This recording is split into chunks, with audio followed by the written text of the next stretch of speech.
I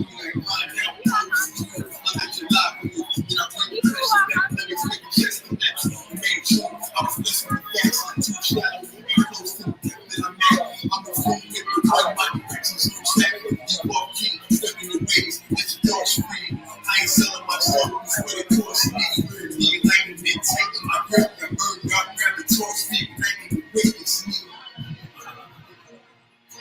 Participate in the creation of the conscious universe.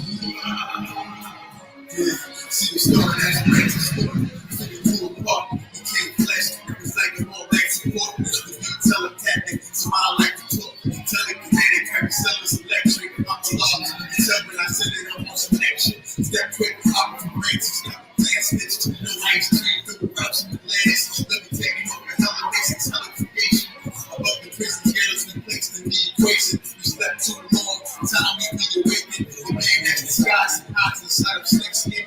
We escape the chin, only put the face on sentence. In the sin, I can taste the bit absorb a light. Universal, I was born in the flight. I am not a Christian, I am the Christ. I am risen. I ain't living now, I am life. 5 elements and 9 stages. Who signs greatest? Most in the mind ages. When it's a trouble, the origin that never began. When I emerge through, you see the vision, it demands you complete submission. I breathe grace, but when the universe is speaking, listen. I see the oblivion, you really won't win.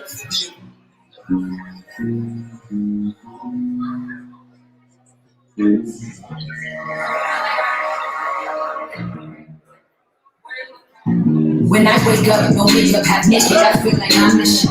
Part of my language, but hang-ups will not define the kid.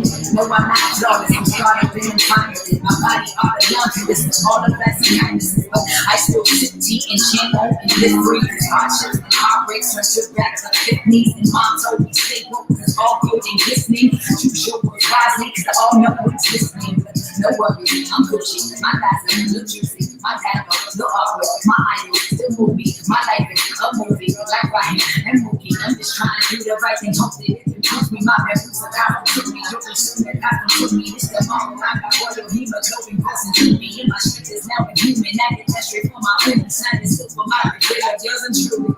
You better shine on me, baby, you're a star. You better be exactly who you are forever. Cause they were trying to change your heart forever.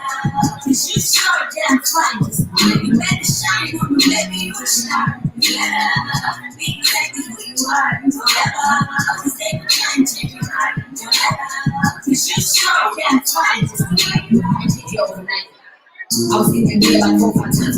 My mind will be just right now. Affirmations like holy rights. I still don't know everything. But I get confessions from 8 levels. It's studio sessions. See, it's only right. Trust me, this my theory. Fuck your touch. But I heard all these murky texts when you sat and you shut your mouth. Touching the slaughter and food squad. And these teams, the queens, coming to keep the region. Coming for all of your asses, plus your house. I know it's heavy.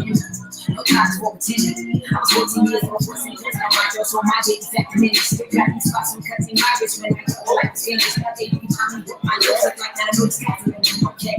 Never claim to be perfect. That's an impossible dream.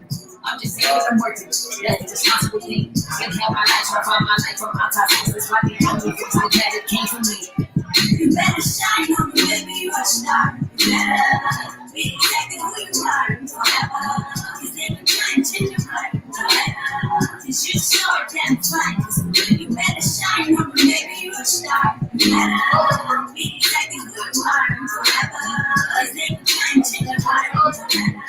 Cause you sure damn fine. Just the way you are. She took it first, so that's too nasty. All right. Do me a favor, y'all come closer. Everybody is sitting in the back and whatnot, because I'm farsighted. I need to see you. Because y'all all right. I need y'all to be close to each other. We're practicing the opposite of social distancing tonight. You know what I mean? We want to bring ourselves together, some warmness. Shout out to the family on YouTube. We're gonna do the roll call in a minute. Peace to the family out there. Our first guest, the host of the evening that I want to bring up and introduce to you. This man needs no introduction, but you know, y'all in Atlanta, so you might not be familiar with the force. Oh, y'all familiar, right? Y'all familiar with the force that is King Simon. right? I was at a reggae party this weekend, right? It was a Brooklyn Atlanta day, and they were turning on all the classics. They was going in. I thought I was in a Biltmore back in the days, and it made me think about you, King Simon, because I was looking at the dude on stage, you know, hyping up the party, and I was like, yo, look how far how far we've come. When I was a teenager, in the clubs, in the dance hall, doing the bongo and the pepper seed. This man right here was the DJ, hosting the parties, right? He was the hype man. He's the walking, all me, living, doing the gunshots and everything. Now, fast forward, this man was the same man that was responsible for creating historical lectures in the whole NYC area for many, many years. And now he's here with us hosting tonight's event. So without any further ado, I want to bring on the stage the living legend, none other than King Simon! Lot of mercy. Lot of mercy. Then I talk about this world from sorry. See, don't let me get back into my own stick now. I've been doing all those guys that he said I've worked with for years. Butcher was a good friend of mine. I worked with him. I did bodyguard work, and we brought him into town back in the day. Because I was in the Nation of Islam when we did security. And we was in Toronto. Let me tell y'all about Butcher. First of all, Hotep, Shalom, Assalamu alaikum, Alafia. Black laws for all beautiful black people, like Khaled used to say back in the day. I'm happy to be here first and foremost, and I want to say enough respect to the ancestors for allowing all of us to be sitting and standing on their shoulders for what we're doing today. And I'm honored that Brother Red Pill, I want you to give Red Pill a well-deserved round of applause because he's in the building. A lot of words. Him and his brother, where's the Blue at? Where's Blue Pill? Blue Pill is here too. Where's Blue at? Blue is just here. He outside chilling. Big up to Blue Pill. Give him a round of applause also. Yeah. Man, let me tell you something. I came down here on a socially distanced Chinese bus. And you know this 45 guy keep on saying, it's the Chinese flu. Look. These guys was cleaner than any bus I've been on, even in New York City regular bus. This Chinese bus was clean. I paid for 2 seats just in case I don't want to sit next to nobody. Because one thing about the Chinese people, although they don't speak a lick of English, when they get you down from New York to here, all you have to remember is what the borough name is in Chinese, and you got to remember what time you have to get back on the bus. So you might hear 15 minutes, 20 minutes. 10 minutes. One lady said, "Is this Greenboro?" Greenboro. She's sitting there waiting for Greenboro, and this Chinese man don't even know what he's saying. So if you taking the bus back and forth, or you flying, I'm telling your family, pay close attention to the Chinese man. The Chinese man will have you sitting on the bus all the way to Atlanta without ever recognizing what's going on. So I'm enjoying what I'm doing here because I'm really out here in Atlanta to visit one of my family members, and I want to give y'all a round, give my son a well-deserved round of applause. One of my 9 sons is here. I have 9 children. Oh yeah. That means when I was in the Christian world, I only read up to multiply and be fruitful. So I have 9 children, and they're bringing about 10 grandchildren for me. These guys here are doing their thing. They bringing 10 grandchildren for me. I have an uncle that had 24 children. My grandfather allegedly from Jamaica, Jamaica get known already. And then I'm a Cuban side of my family, so I get confused sometimes when we get upset and say, mira blood clot, because it's Spanish and it's a Jamaican thing. So I have an uncle that has 24 children. My grandfather had 31 children. Yeah, they didn't have TV. Stop playing. They didn't have television. What was going to stop them? And they didn't have a cell phone to stop the sperm. You know what I'm saying? But look, I've had a spiritual vasectomy for 14 years because this damn cell phone. I'm telling y'all now, cell phones are stopping children from coming through sometimes. So y'all got to keep your cell phone away from yourself and all that. So as Brother Red said, that I am the numero veto. I don't just do readings. I really do advice and consultation. You know what? Because all of y'all know yourself. I don't need to read you. You know who you are. You know how your feet smell. You know how you smell. You know how you look. You know how beautiful you are. That's it. I don't need to do that. My job is to help you tweak it a little. My job is to make sure you maximize your numbers and take it to the next level. Now, DJ, my brethren from out of Florida, I'm the Boogie Down Bronx. They need you for just drop me a little reggae rhythm while I do some numeration on the people. I want a nice, you know, old school, don't old school, because I'm still an old school player. Still an old school player. Right, Monty? You know how we do. You know, Oakland in the building. You got to pick up the people from Oakland. Ooh, you got to pick up. See, I'm from Brooklyn, Flatbush. Oh, yeah. Those who know Flatbush, that means that's Little Jamaica in Brooklyn. That's what Caribbean. Yeah, you can say it's full Caribbean, but Jamaica right now, Flatbush is a church by itself. I'll tell y'all that right now. So, anybody been to New York? Who been to New York? And raise your hand if you've been to New York. Whoa, some people never been to New York. Whoa, something going on here. Y'all need to go back there. Look, they named New York for a reason. Because them people are ignorant as hell. I'm just like, I know some of the New Yorkers out here. But remember, they got the peach for Atlanta, they got the orange in Florida, and then they got this rotten apple for New York. It's a rotten apple. Let's keep it. So, y'all ever read them? Y'all ever read them for me? It's a wool on. DJ, you know what we do it already, you know. When Guinness buckle starts flying, come. All right, let's make sure everything all right. So what I do is a thing called, I take the best of both worlds, because I studied with Les Brown for a whole month. And Les Brown was one of the top motivational speakers in the world. And I mix numero, which is numerology, with motivation. So I can help motivate you to activate your numbers to be your very best. So everybody knows, and all of us hear about the physicists saying that the universe is mathematics, from Galileo to all the way to Neil deGrasse Tyson. All of them say that the universe is mathematics. But we keep on forgetting that we are on this earth in the universe with everything else. So the mathematics is connected to each other. We are go. Turn it up, ready.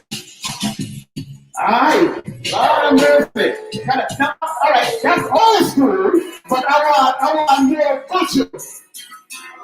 virtual 90s old school. Now, you know, that's taking me, that's slowing me up. I like that, but that's what a mercy. We're rapping in our reggae style. King Simon Bruce, cheer up, all right. We used to take it down, flop was up. You know, let me start. All right. Come again. All right, so what I want to do with y'all, I'm going to just point out people, and I'm going to be busy. When I get these numbers, because numbers don't lie, people lie to themselves. One thing about me, if you see me on Brother Rich's show, Black Magic 363, or my show, King Simon Presents, or my new YouTube channel is called, wait a minute, I see there's a camera here. I'm sorry, YouTube. I'm sorry, y'all. I'm here. That's right. I'm here, y'all. Everybody put a one up in YouTube. Everybody put a one up in YouTube. One up. Y'all need to put the camera way back there so people can see everything. They here seeing all of this. What y'all looking at this for? Where I'm going? Not worship. Y'all get all of this tonight.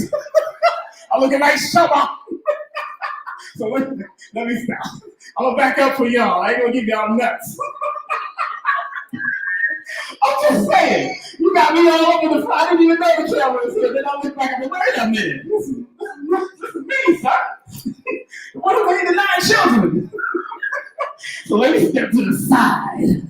Okay, I'm sorry. I like to bring energy and vibes. I'm sorry. That's just me. And I used to host a lot of shows with In the Nation Islam when I was an active member of the nation under Dr. Khalid when he was over in New York. And give Khalid a round of applause, Dr. Khalid Muhammad. Give him a round of applause. Minister Louis Farrakhan, also give him a round of applause because he's still working. And of course, people like Minister Abdul Hafiz, who just transitioned, who actually married my second wife and I. His first marriage was with my second wife and I, and that was back in the day. So big up to Abdul Hafiz and a lot of people. And also, I used to be in the Ansarullah community. Dr. York, before he turned into Dr. York, I was IMINAH. Oh yeah, I was there too. I used to make the whole wheat pizza. People don't know. So there was a restaurant there. I used to make a whole wheat pizza. One of the guys that made whole wheat pizza. And Dr. York was the first to record me as a reggae artist. And then I went up to number 5 on the reggae charts when I left the community in 1988. And I was singing a song called Black and White Story. It was a conscious song amongst all of the slack songs of that time. So the Shabbos was out there, the Yellow Man was out there, so I was there singing Black and White Story in my mind. Ooh yes, say they have to analyze it. Black and White Story in my mind. Ooh yes, say we have to analyze it.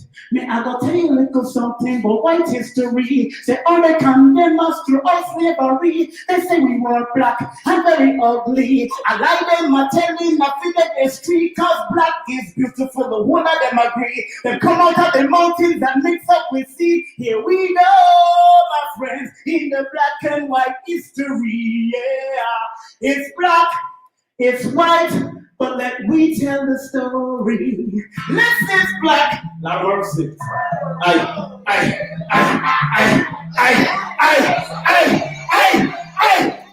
we go again. A too hot song, now we're too hot. A too hot name, so now we're too hot. Turn it down, turn it down, turn it down, turn it down, turn it down, turn it down, turn it down, turn it down, turn it down, turn it down, turn it down, turn it down. Let me talk to people. Yes. Keep it right there. Keep the rhythm right there. Right on the. It's called to ride the rhythm. It's riding the rhythm. That's what we call it. Riding the rhythm. So, I'm sorry you were tube about this. I'm sorry you were tube about this. Let me make sure I'm all right, you know, we can't keep on showing that. Why didn't you put the camera back there? You budget. You know, hey, somebody could have held this. Showing up. You know what I'm saying? So, sister, you know what you do? You're going to have to back up. You can't be giving them all this. You know, don't give them all of that. I'm just saying. So, I'm having some fun with y'all. I'm just enjoying myself. So, how you doing, little one? First of all, let's start off with she's a pink pill, right? Give the pink pill a round of applause. She's in the building. Give her a round of applause. Now, I want everybody to hear this. Turn that off. Turn it off. Pink pill, when is your birthday, pink pill? September what? September 4th. Now, check this out. She born the same day as Beyonce. Woo! She born the same day as Beyonce. And one thing about number 4 is born under September, they are the humanitarian, structured, and disciplined. That's why when Beyonce became more disciplined with her music, she accomplished higher heights. So this young lady here, with that energy of the number 4, and because she has a guiding light like her father, she's going to accomplish higher heights to another level just because of the 4 energy. And the 4 represents foundation. It represents communication. It represents television and cameras also in the science of numbers. See, in the Nation of Islam, we say Islam is mathematics, and mathematics, Islam is always stand true. Numerology means basically the study of numbers. So any form of mathematics is numerology. Whether you're doing algebra, geometry, whether you're doing adding, subtraction, multiplication, it is numerology because basically numerology means the study of numbers. Can I hear you? What does numerology mean? Very simple. Don't get all caught up into the bull crap. Because everybody like to throw you up here. But if it was Pythagoras that said he went to Kemet and studied the numbers, and he went to Chaldeas to study the numbers, and he went to the darker UP places like India to study the numbers for 22 or 23 years, watch that 22, then came back and brought it to his people, then it is ours. So don't let no one take your numbers because we were building pyramids way before with mathematics and building Timbuktu and other libraries with mathematics way before the Europeans came out of the caves. So don't you forget it. Y'all got it? All right, get it. I like that. They got it. So each number may have been another word under those systems, but remember, numerology was one of those systems that was a secret science amongst the so-called elite, or those that was ready for that type of knowledge. And remember, doing it from an esoteric is totally different than doing it from an abstract perspective, but we're here to give you and show you why it's necessary for you to understand that numbers don't control you. Just because you're born on the 4th don't mean she's number 4. It's just there to guide her throughout the physical life. That's all it's here to do. So if she becomes undisciplined as a number 4, the 4, if she goes to the positive and the motivational force of the number 4, it will lead her back into more structure, discipline, and organization, and realizing her purpose of what she needs to do in this realm. Because numbers don't lie, people lie to themselves. That's right. I hear him say, numbers don't lie, but check it out. Unnatural numbers, statistics can lie because they're in the computer doing it up. But when you deal with universal numbers and universal understanding and the balance and the true balance of numbers, numerology is objective, it's not subjective. I'm going to interpret the positive and negative in your life, and you choose where you want to go. It's up to you. It's not me anymore. I'm just going to drop it on you, drop it like it's hot. I'm not going to do that in front of the camera. So don't even think about it. I'm dropping anything like it's hot. So people born under the number 1, and when I say the number 1, people born on the 1st, the 10th, the 19th, or the 28th of the month, just like Brother 19 Keys called himself 19 Kings. That number 19 in the Quran says there was angels over it that was 19. 19 angels. But 19, as I sat down with Imam Siraj one time over there on Fulton Street, I broke it down about 19 representing the Alpha and the Omega, the beginning and the ending. And when I finished breaking it down to Imam Siraj, who is a Sunni Muslim, by the way, he brought the book right out of my hand. Remember, a lot of Sunnis don't believe in the mathematics or the numerology of things. But one thing about the most honorable Elijah Muhammad, where his birthday is coming up on October 7th, coming up this coming Wednesday, and I'll be doing a tribute to him on my radio, on my podcast, a tribute to the most honorable Elijah Muhammad and his effect on humanity, even until the Ku Klux Klan he affected. But he was born October 7th, and 7 represents the spiritualness of that person, the introspection of that person, the person that was able to look in deep in what had to be done for humanity and then propel it out. If it wasn't because of the messenger, none of us would be saying black this and black that, or you are God, who's the original man, the original Asiatic black man, to make it on agreement, planet Earth, God of the universe, Father civilization, please, God, we wouldn't be doing that. So you got to really check out, I'm not telling you follow anybody. I'm telling you, analyze their mathematics, because their mathematics reveal who they are. Even Malcolm X, he's born on the 19th. So is Grace Jones, born on May 19th. So in her realm, she was a leader of what she did, the androgynous look. But Malcolm in his realm was the leader of what he did, the nation look. See, that's 2 different people born under the same number doing leadership stuff in their own way. Pay attention. Oh yeah, we're gonna do some examples. You serious? I like doing examples. You know what? Because numbers don't lie, but I'm gonna get into your business. But if you don't want that, I won't go that deep, because I know I've had people cry on the phone with me. I've had all that kind of purge stuff. Because I am, by the grace of the Creator and the ancestors, I am able to look at the trauma of the number. Because if not all of us, we are sick here in America. And it's either mommy and daddy issue, or somebody got molested and raped. I can tell about their mother numbers what has happened to you.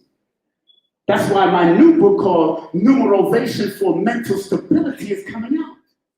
And if you want to order it, it's a pre-order, KingSimonProductions.wordpress.com. That's the website. KingSimonProductions.wordpress.com. Down and go to the PayPal link, and then make sure in the PayPal notes section, if you pay for the book, it is $40, but it's going to be first 100 is going to be hardcover. It's a collector's item, because we're in the 2020, like my brother says. 2020 is not just about the vision we have, but it's also about because it adds up to the number 4, it's about the structure we need, and we needed the mental capacity to handle what's going on out here, but also everybody that's born or in this realm had to protect their mind because of so much stuff that was bombarded from media. You know how many people went depressed? I had a friend that jumped off of a bridge in Canada. But ironically, I'm teaching on the number 4, which is one of the suicide numbers. He's born on the 13th of July. He kills himself on June 13th. And he was a former captain in the Nation of Islam. One of my dear brothers who was also best man at my second wedding. And you know what he said to his mother when he was leaving? And I'm saying this because this is some real energy that he was resonating with. And those out there always remember there's hope. You're looking at somebody that almost took his life 3 times. Me, I'm full of energy and vibe, but just because I got this smile don't mean I was never depressed. I got 52 teeth, yes, I got all the teeth. I love my teeth down too. But because, and I want to let people to know that, because once you share yourself, I'm very transparent. And I'm very, because Wendy Williams taught me that. Her and I used to work on the same network. She says, tell your whole story so nobody can come back at you, just like 8 Mile. He told his whole story. And it's exactly. And he happens to be born October 17th, which is one of another. 8 is also one of the mental numbers in my book that I talk about. I don't play games with this because I truly want to help people. From the bottom and all over my heart, I really want to help people. When I left and became inactive in the nation, I said it's time for me to shoot and become something different because we're never going to retire, people. We're always going to reinvent. Black folks can't retire in America. This ain't the place to be. Retirement was invented by Europeans. We don't retire, we reinvent and be our very best as we keep on continuing. So let's start with some samples. My sister, you want me? Sister one, now let's start. We're going to go male, female, the male, female. We're going to do this. So I see sisters do, oh my God, I got 5 minutes, okay. I like 5. I like 5. 5 is a good, that's you born on the 14th, so I know what that is. He's a 5. So let's start with sister, and then I'll keep on going. Okay, sister, when's your birthday? Just give me the month and the day. October 19th, powerful number. Now, one thing about the number 19, sister, like I was talking about Malcolm and all that, but your alignment number is what we call the alignment numbers is when you add the month and the day together. And that just tells me you're very intuitive. You always got to be careful of energy vampires, especially in relationships. Probably why? Because you don't tolerate too much bullcrap, so you ain't gonna have too much emotional men around you doing all kind of craziness. Am I making sense? Oh, I'm not gonna touch you too much. I'm gonna leave it alone. But remember, no, because a reading girl is nothing more than this. Stop playing. Stop playing. When you do a session with me, it's a whole different thing. But just remember, sister, when you're born under the 1 and 9, whatever you begin, finish. Stop second guessing yourself and your powers, because your powers are real strong. You just need to use it, because that's in tarot numerology, that's called the number of the sun. That's the number of the sun. So what does the sun do? Shine light on the world. So when you come in, people be, who is this? Oh yeah, people already feel your light, but you don't know how much your light is valuable. That's why you don't shine the light. You try to keep the light to yourself when you're really supposed to shine it when it's time. Am I making sense? Next, I want to go brother, sister, but my sisters are like, my sisters are coming out. You see, all right, only sisters coming out. Let's go to this thing now. Come back. When your birthday, sister? Just month and day. Woo! Number 8, old soul energy. 8 represents 2 zeros. Some people say it's an infinity sign, but it's actually 2 zeros, either the build and destroy energy. The zeros that going forward, clockwise and counterclockwise. So most 8s are old soul energies, and they love old school music. They got an old school mind. They love old school things. They like old school loyalty. They can't stand nobody that ain't loyal. Am I making sense? And you're supposed to be running your own business. Yeah. Okay, I think you're supposed to run your own business, but not just one business, multiple streams of business you're supposed to be running. Am I making sense? Keep it moving. Next. When your birthday? When? November 3rd? Same day as his brother KT. Now you see the brilliance of brother KT. Now, one thing about people born on November 3rd, not only are you that scorpion energy with energy that pulls in, not just, people like to call scorpions this sex freak and all that. No, see, that's European. Scorpions are passionate about what they do, so even in sex and business, they're going to put their passion into it deep. So that Negro better watch out. Like, we better fuck it up, brother.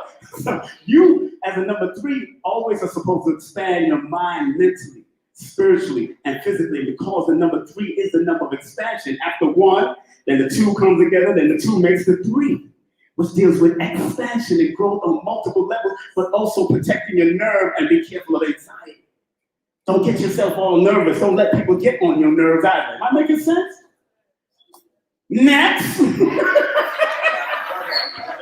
I got, let's go to the brother. Brother in the back. Brother in the back. Where you at? October 16th. Oh, man. Now, let me tell you about the 1 and the 6. First and foremost, in the studies of numbers, that 1 and 6 has, every double number has a resonant energy. So anything that you want, if you want to accomplish spiritual goals, you still have to maintain your creativity, but also you have to maintain balance. Also, there's something in your family that you're supposed, some people in your family or friends or relationship that you have to forgive and let go. If I'm making any sense. Am I making sense? I'm not going to go into it. That's a whole different thing. But it's very important, people on that number, the 16th, especially October 16th, because the October 16th also defines your alignment number, says that you're also a number 8, which says you do well as not as a manager, but somebody who's supposed to delegate power, and you'll do well in commerce and business, but also pay close attention to your ancestral connection. Anybody born with an 8 got to pay attention to the ancestral connection.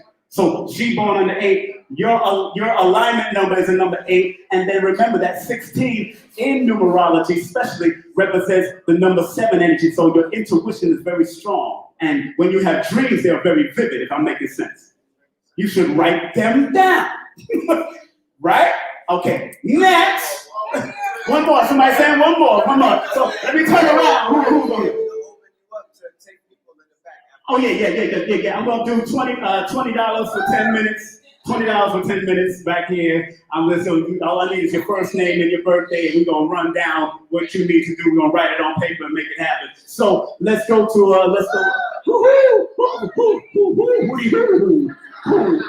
on upstairs. Since you over here in this backstage, come on stage. Let people see you. It's the last one. Come here. What's your name, beautiful? What's your name? Your sister? IMINAH. I want to make sure I say, when is your birthday, IMINAH? My mother's birthday. Oh my gosh. I know April 21st. I grew up with Shia. Is my mother's birthday April 21st? Yes or no? That's my son there. So, my gosh, what's so deep about these beautiful sisters? My mother has always been a strong, hard worker, and they don't tolerate too much crap either from men. Especially in relationship if you're not doing what you're supposed to do, because Tauruses can be very loyal, and they're cusping. She's cusping Taurus right now. So, but the 21st in numerology, tarot numerology, represents the crown of the Magi. So they're able to turn nothing into something. My mother was able to turn bullet beef and rice into a big meal. Those who know in Jamaica, bullet beef and rice? Yes, with some butter on it? Yes. When men had nothing. So people with this kind of energy, because of that crown of the Magi energy, always study about the Magi, because the Magi, you've been given that crown mathematically so you can turn whatever you want to put into fruition and make it. You should be doing writing. You got a lot of writers. You got a lot of books to let out. If you haven't started already, I know you're doing it already. Some of you dancing, yes, that's one. My mother loved to dance and loved to sing. This sister here got a lot of talent with that 21, and most people born under the 21 have a lot of talent, but what's going on? Well, you know, and since this is the case, this beautiful sister, she is one of your special guests. And I want everyone to give her, because this is the years of the woman, I want y'all to stand up and give her a well-deserved round of applause for Sister.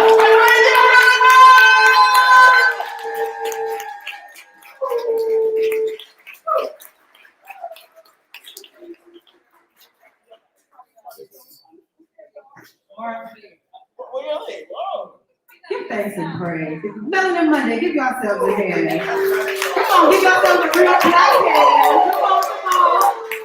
Wow, King Simon is in the building. Shouts out to King Simon. Shouts out to Red Pill, Blue Pill, Secret, Pink Pill. My brother 19 Keys. Mama Tassili's in the building. Top Rock. Yes, and I'm your sister IMINAH, coming to you from ghetto to goddess, from Oakland to the world, giving thanks for the greatness that continues to manifest and unfurl. So honored to share some music with you all today. Been a very emotional time. I just lost a loved one very close to me. And, it just helps to deepen our sense of connection to reality. So I just appreciate love, everyone sharing the vibes. We'll give it up for our music DJ in the building. So in the spirit of gratitude, I like to have an attitude of gratitude. This first song I'm going to do is called Thankful. And this song I wrote when King Simon talked about taking nothing and turning it into something. It's all in our mind. And so this song is something that helped me learn how to continue to shine. Let's go.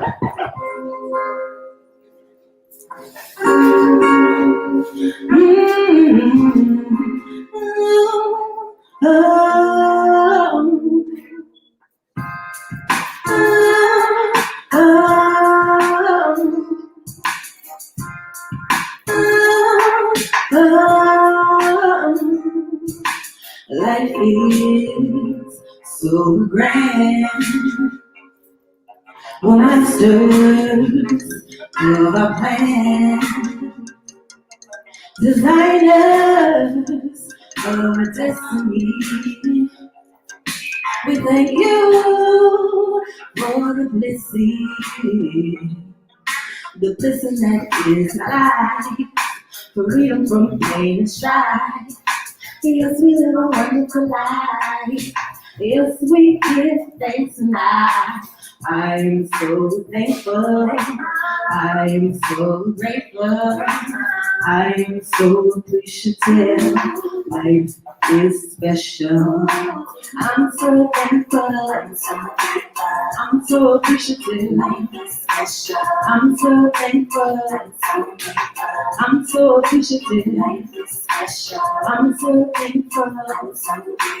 I'm so appreciative. Life is special. I'm so thankful. I'm so appreciative. Come on. Thankful, yes I am, for making a life so grand. It's given me so many blessings. My soul's listening. My light is shining. There's a blessing never blinding. I know it precisely. Deep into our being, we are greatness. We are goodness. We are so blessed. Yes, yes, yes. We are so great. Greatness is our faith. So we give thanks and praise. I'm so thankful. I'm so grateful. I'm so appreciative. Life is special. I'm so thankful. I'm so grateful. I'm so appreciative. Life is special. I'm so thankful. I'm so grateful. I'm so appreciative. Life is special. I'm so thankful. I'm so grateful. I'm so appreciative. Life is special. The deal is I'm a realist and I'm giving thanks 'cause I feel this. Life is good. This life is right. It's so much I appreciate. For love and all wisdom, thanks I'm giving. Beauty, power, peace every hour. Peace and prosperity is all around it. Above me, around me is astounding. Yes, I'm sounding like I'm full of joy. To happiness, I say ahoy. Living my best life is a joy. To be the best me I can employ. Oh, God, yes, this is abundance. Give thanks is my utterance. In this life I can only win, 'cause the power of the Most High gave me a chance.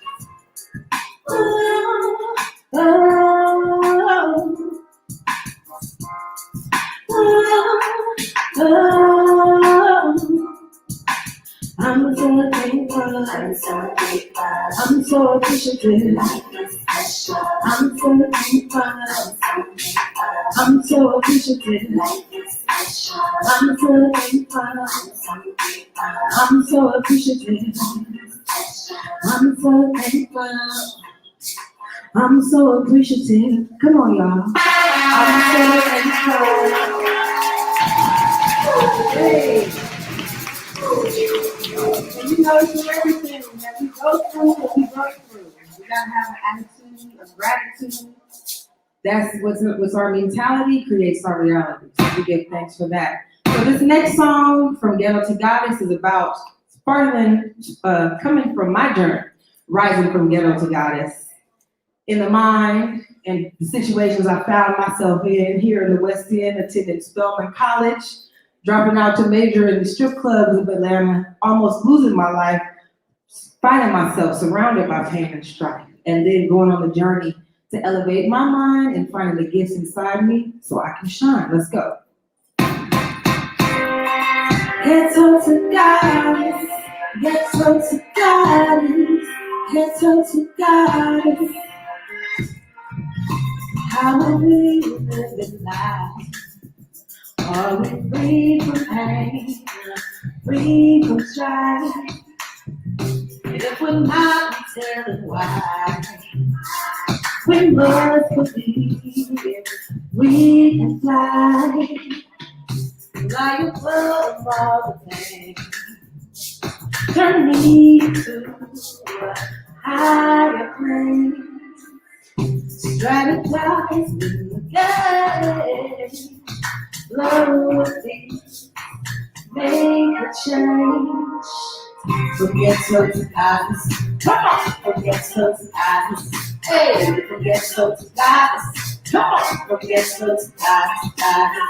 From ghetto to goddess, come on. From ghetto to goddess, hey. From ghetto to goddess, come on.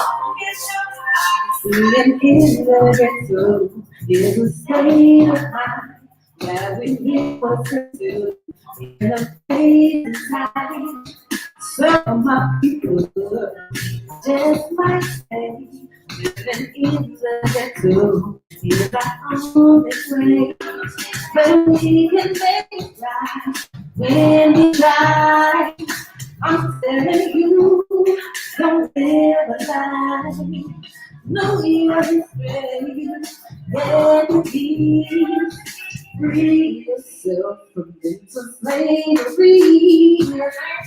From ghetto to goddess, come on. From ghetto to goddess, hey. From ghetto to goddess, come on. From ghetto to goddess, goddess. From ghetto to goddess, come on. From ghetto to goddess, hey. From ghetto to goddess, what? From ghetto to goddess, it's time that we rock it. I'm calling it my eyes upset. Near Pet Sacrament, goddess is a set. My mind be out, and if you thinking it's not for me, sorry you're wrong. I'm seeing got through my own race. I'm in a divine place. Got through my own race. I'm in a divine place. I ain't believing no high in the sky. I'm gonna wake up and live. I know the most high. Let's go to another level. Get more ancestral gift thanks for how we live it, and be forgiven for the things we didn't know or didn't show. Give thanks for progress. Miracles get more intuitive. Spiritual make our prayer every day. One little rock. So rock with me, rock with me, rock with me like Restore your love, restore your life. Restore your love from pain to strife. Restore your love, restore your life. Restore your love, live with God is life.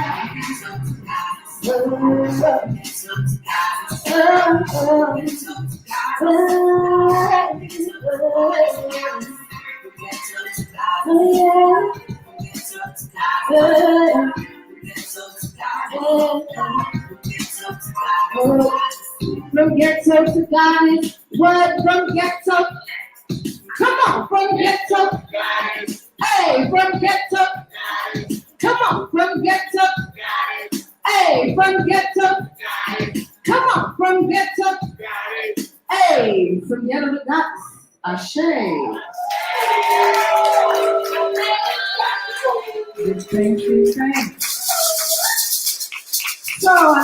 sings, you know, in 3s, 5s, 9s, 13s. This is a 3-9. So this third song is, you know, encouraging our sisters, our brothers to know that y'all can turn up, but the lyrics gotta be turned up too. So I like to do a little G-make sometimes. So this one is called Life is Sweet. On tonight's theme, our brother 19 Keys, talking about building black wealth. And it starts with us doing what we do. Let's go. Cause life is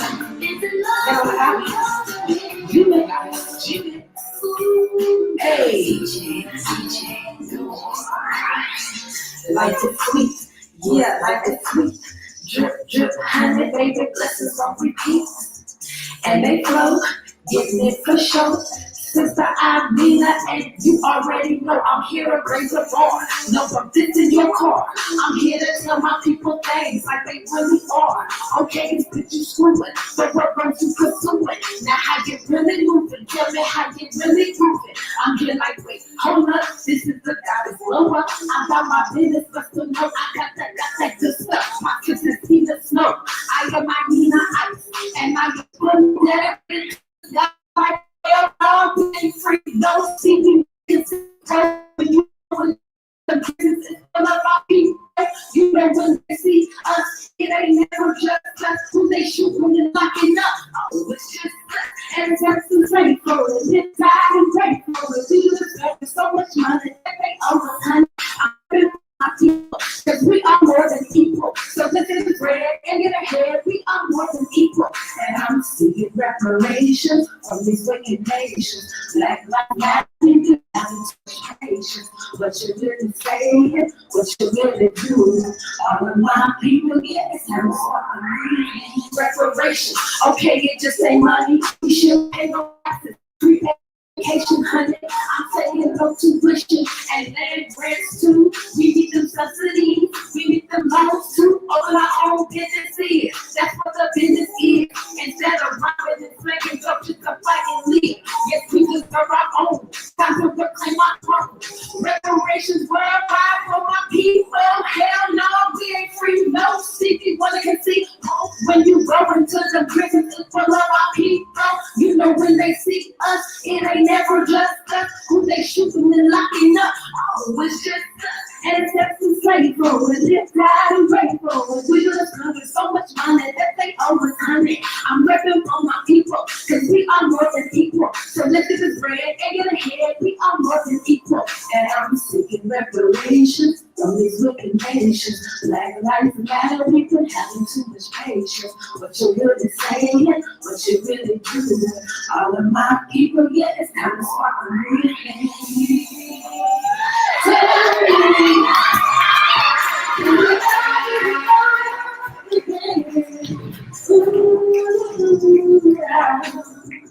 Is it love again? Ooh, is it love again? Ooh, life is sweet, yeah, life is sweet. Drip, drip, honey, baby, blessings on repeat. And they flow, get it for show. Sister IMINAH, and you already know.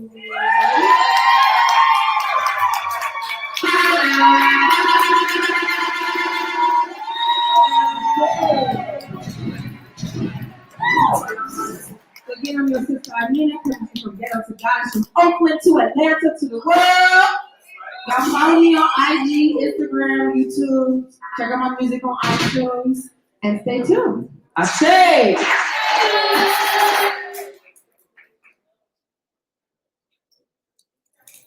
Y'all give it up, man. Give it up, give it up. Sister IMINAH.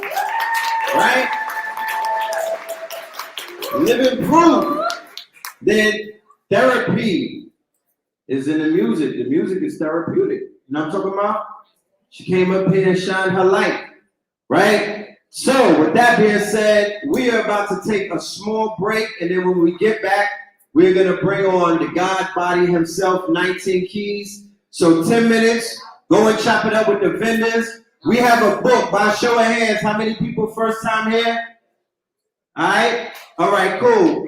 I have a book right there. I want y'all to put your email, your name, and your number alongside with your skill set and what it is that you do. And then we're going to bring it back. All right, so 10 minutes, y'all. Peace.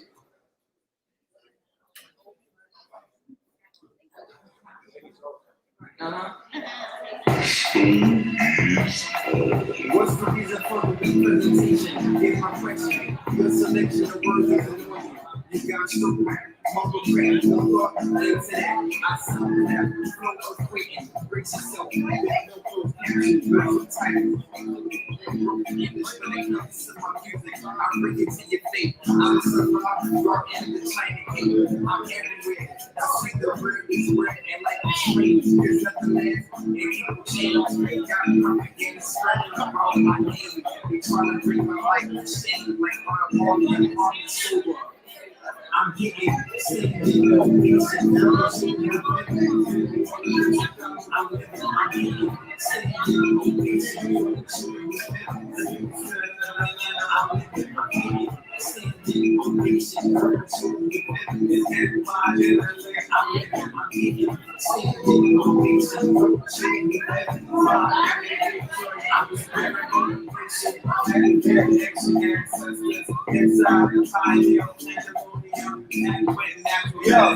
Open up all body and really translates information, but you missed it. Very sad that I ain't wrong. Why y'all lying that it got me song? To the sky, they try to come and do on. I'm sipping with me, I'm gonna get my dope on. Put my star seeds, you got me, dream up in the sun. I'm walking crazy, I'm talking fast, everyone.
Goddesses,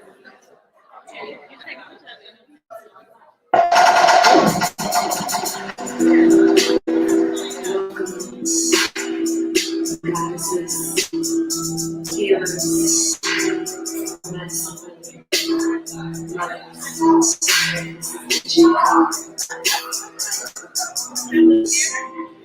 I am on my mission. I invite you all.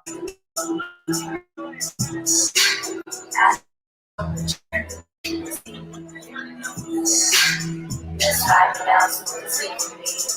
Keep it in check. I am on and I used to be. I invite you all to take a leap. Action rejected the frequency. Let's find it out so it's safe for me. Keep it in check. I really want to help you. We're my queens. We been manifesting by the days. All our dreams. Rulers of the green race of green. Getting cream. Surround some ultra light mix. That's the king. Descendants of the kingdom of Kush. Down in Venice smoking blackberry kush. I do what I want. I do it for fun. I do it for us. I do it with love. Celebrating life on the daily. The more I do that, the more they pay me. Elevation every day, I'm committed. First I see it, then I go out and get it. If you want to feel love, you gotta give it. Don't ever let it knock you off the pivot. Keep your vibe high, don't you get it? It's a journey, so you want to finish. If you want to see it happen, write it down. That's law. I usually like to copy by the pound. For my dogs. Keep it coming, girls, first round. For the heart, be confident, wearing a crown. You are art, compassion, forgiveness, live with more intention, speed life, give thanks, stay dedicated to ascension. I am on my Check. Show you how at the entrepreneurs. Spend something. Hey! Let's vibe it out. I share it up. Keep it in check. I am all that I used to be. I invite you all to take a deep. Astral projected through frequency. Let's vibe it out so it's safe for me. Keep it in check.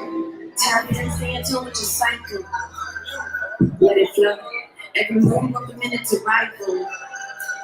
Let it grow. Every bleeding on the earth is tribal. Let it flow. If it isn't vital for your survival, let it go. Protect your energy and time for yourself. You don't have to work for nobody else. So your spiritual wealth. Watch it it helps. So your pain does escalate. Hope you're thriving and you're living your best today. It's your better than yesterday. Practice.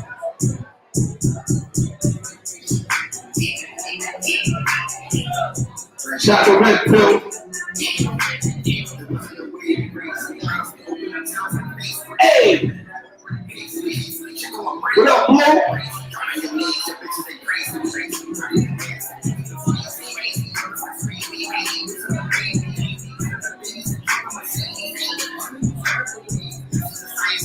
Edo's Wild One. Blackbush Massive. Hey! 90s.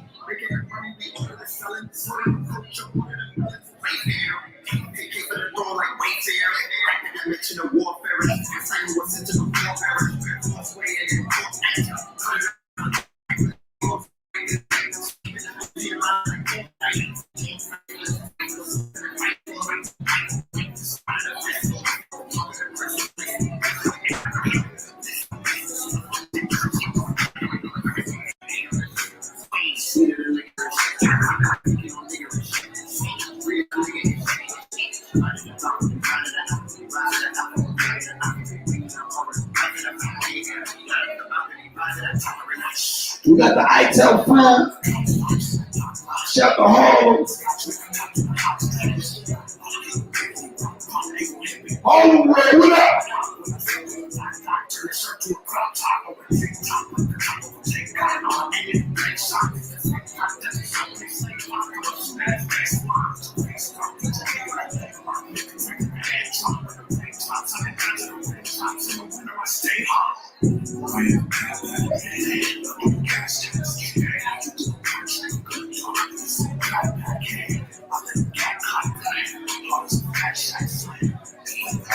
Y'all got a request, holla at me. Hey, you got a request, holla at your boy.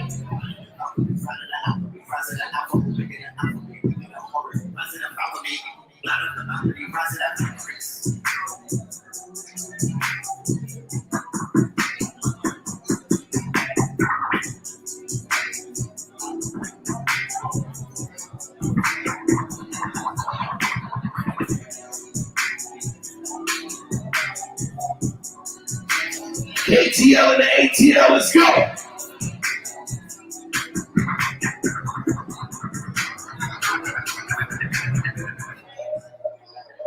Shout out to King Simon, the OG general in the building.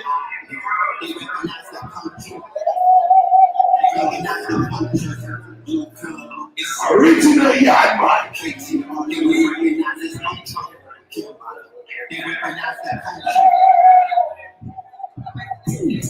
We went from music animals, searching for the blacks in China, to searching to these back pages, for some black China, and some black vagina. We went from the USA and the black starliners. Hey, hold on, let me bring that back. There's some new red pill, man. Pay attention, man. Let's go. It's so magnetic. It's the God Hour. 19 keys, I see you. Hey, blue pill. La, la, la.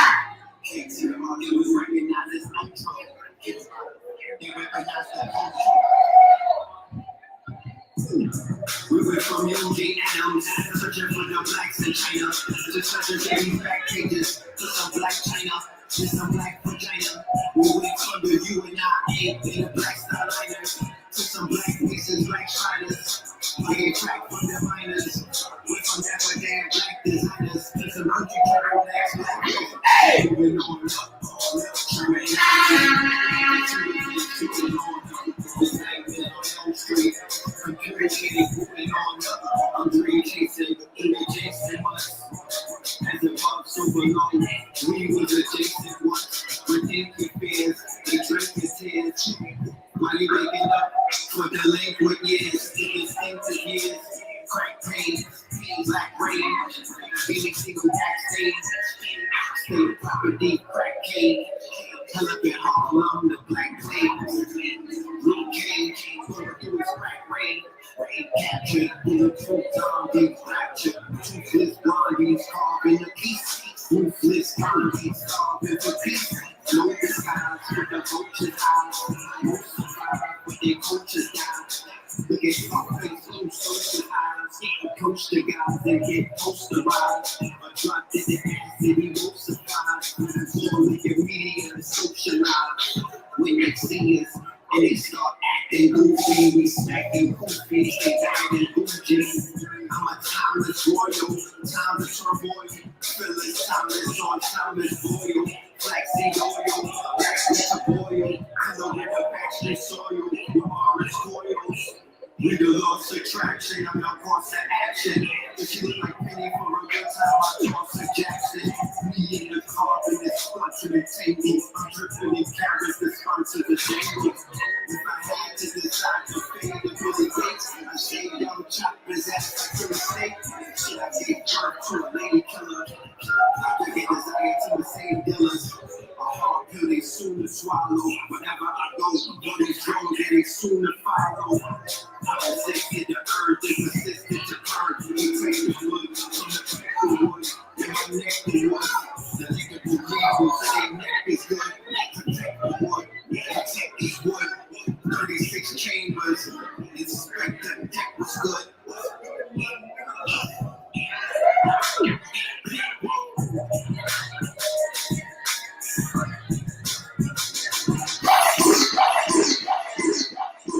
Remember when you heard it first. Red pill, I see you, big bro. Brooklyn in the building. Shout out everybody from out of town. All my out of towners visiting right now. My name is Fire Vibes. Hey!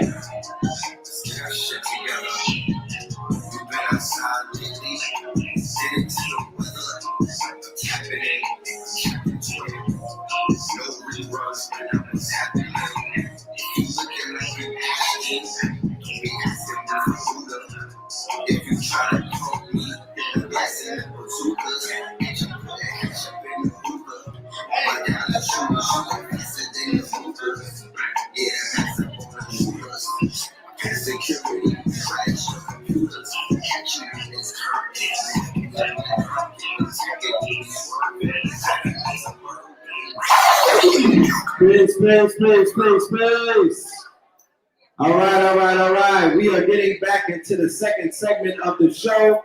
Shout out to the family out there in YouTube land. Family, please, I need y'all to quiet it down. All of the family that's in the back, please come forward. We don't need anybody in the back. Please bring it closer, bring it forward. People in the back, bring it forward. I need y'all to come together. All right?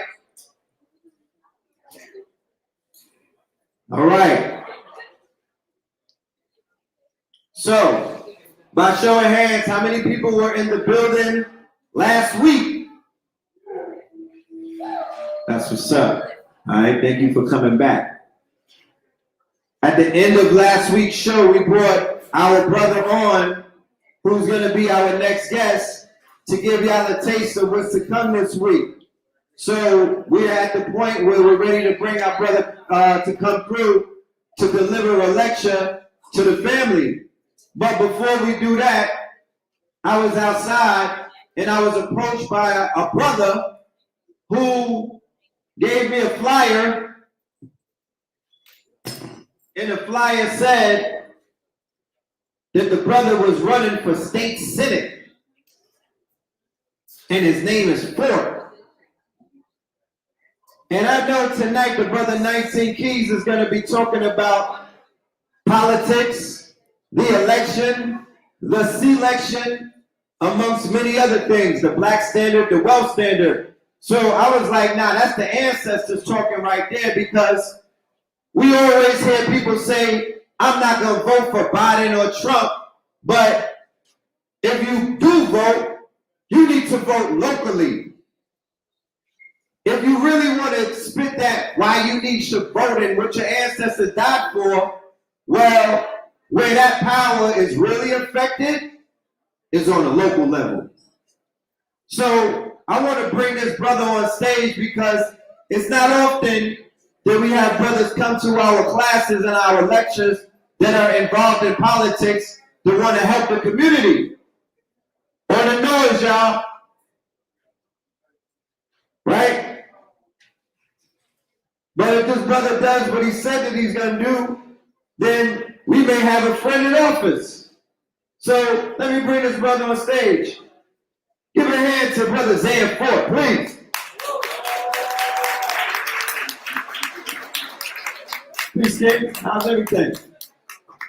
Yo, I'm great. Hey, I really do appreciate y'all giving me the time to address y'all. I'm not going to speak too long. The vibe is beautiful. We're having a good time. I'm glad that I happened upon the invite to come on out here. So I'll be real quick. My name is Zan Ford. I'm running for State Senate, District 39. Now, that district goes from South College Park in Union City, East Point, Southwest Atlanta, up in the West End, through Midtown, and ends up in Buckhead by Lenox Mall. It's a very wide, very diverse district. But it also is a district that has serious income inequality. Obviously, right? Midtown and Buckhead on the north, Southwest, West End, and East Point to the south. Myself, I come from a long lineage of activists. My father, he actually held this same office for about 21 years, Senator Vincent Ford.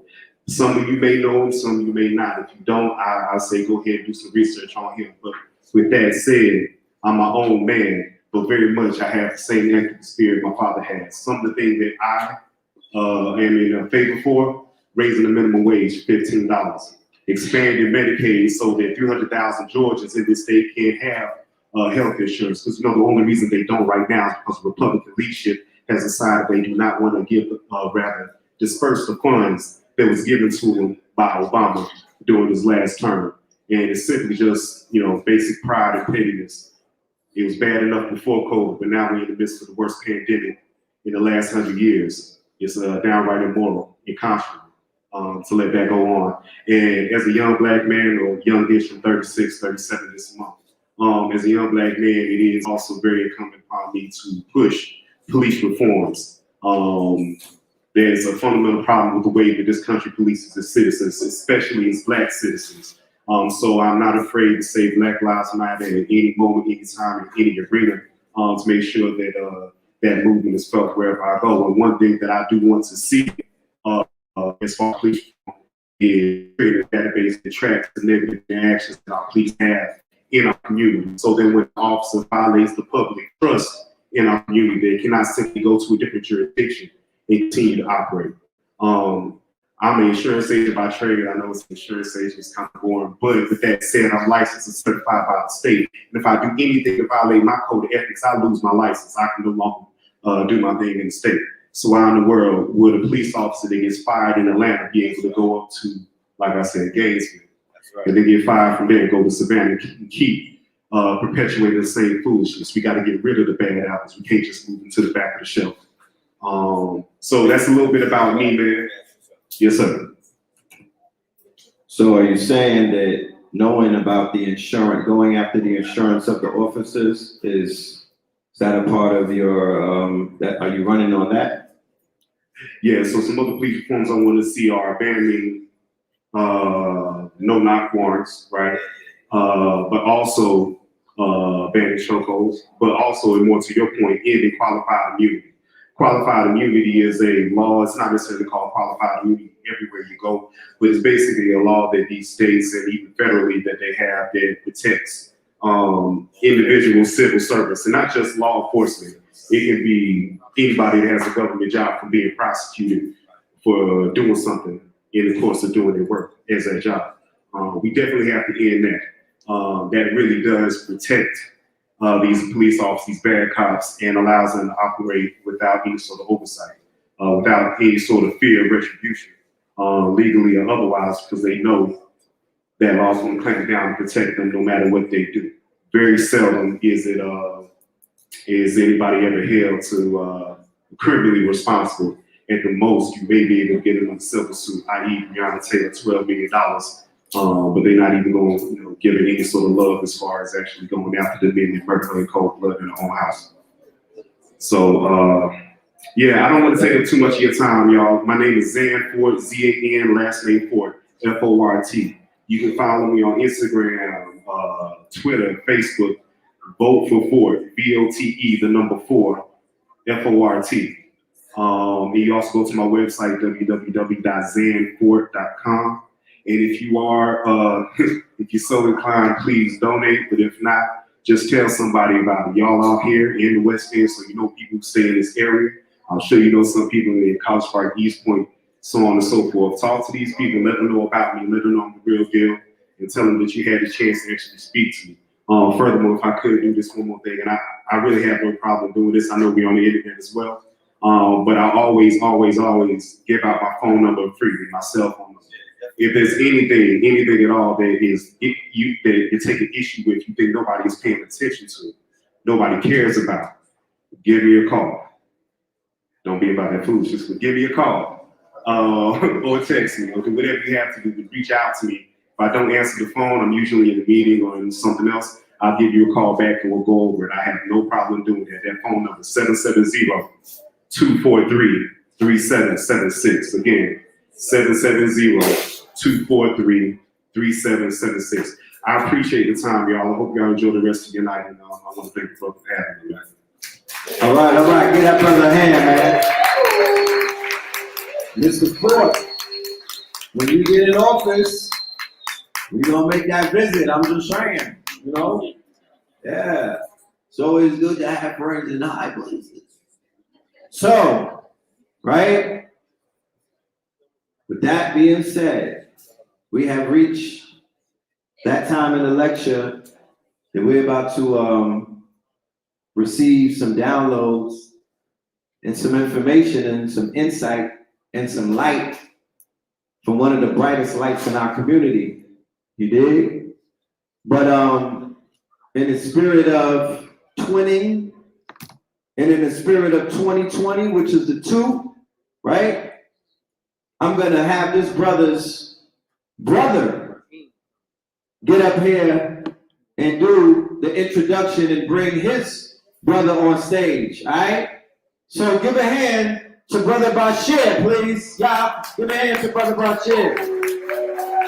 Yes, indeed. And give a hand to the twins, the other brothers too, all right? Brother 19 Keys brothers, the twins. Yes, indeed. The whole family is out. Please go. Peace and blessing. Everybody feeling today? I asked that question, right? I always get, I feel good. I feel great. I never hear nobody say, I feel like God.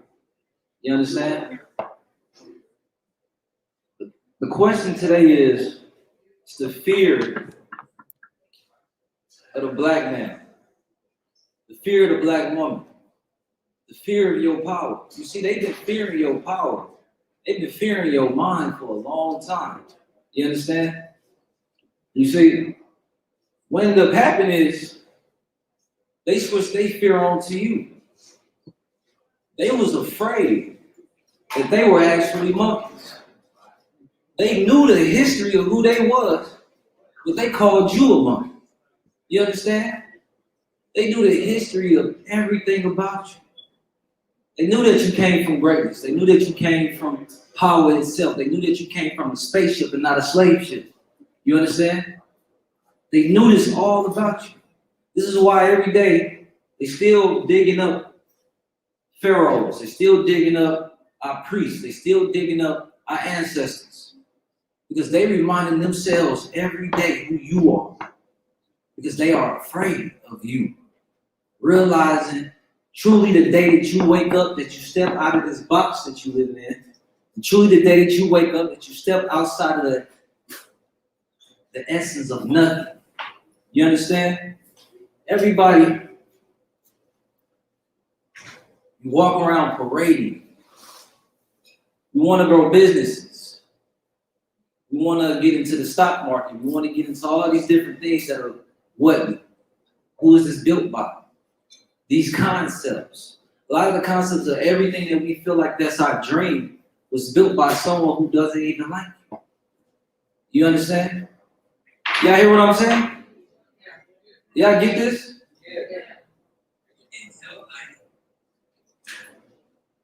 It's interesting how a lot of people say that they woke. A lot of people say that they want to come more into enlightenment. Enlightenment is truly just passion. The driving force of everything in existence is simply passion. The more passionate that you are about something, you get shit done. It is not about putting things into order. It's not about making goals. It's not about none of that shit. It's being passionate. A black man or a black woman that is passionate about their people will do for their people. You understand? I don't have to make up a plan. I don't have to come up here tonight with no written out story of what I'm about to say because I'm passionate. I feel. I understand things on another level because I feel for it. There is a fire in everybody's soul. I wouldn't say everybody because everybody ain't got a soul. But there's a fire in your soul. You see, you can't be controlled, but you could be misunderstood. And you can be guided into a different rhythm that you thought was yours. You understand?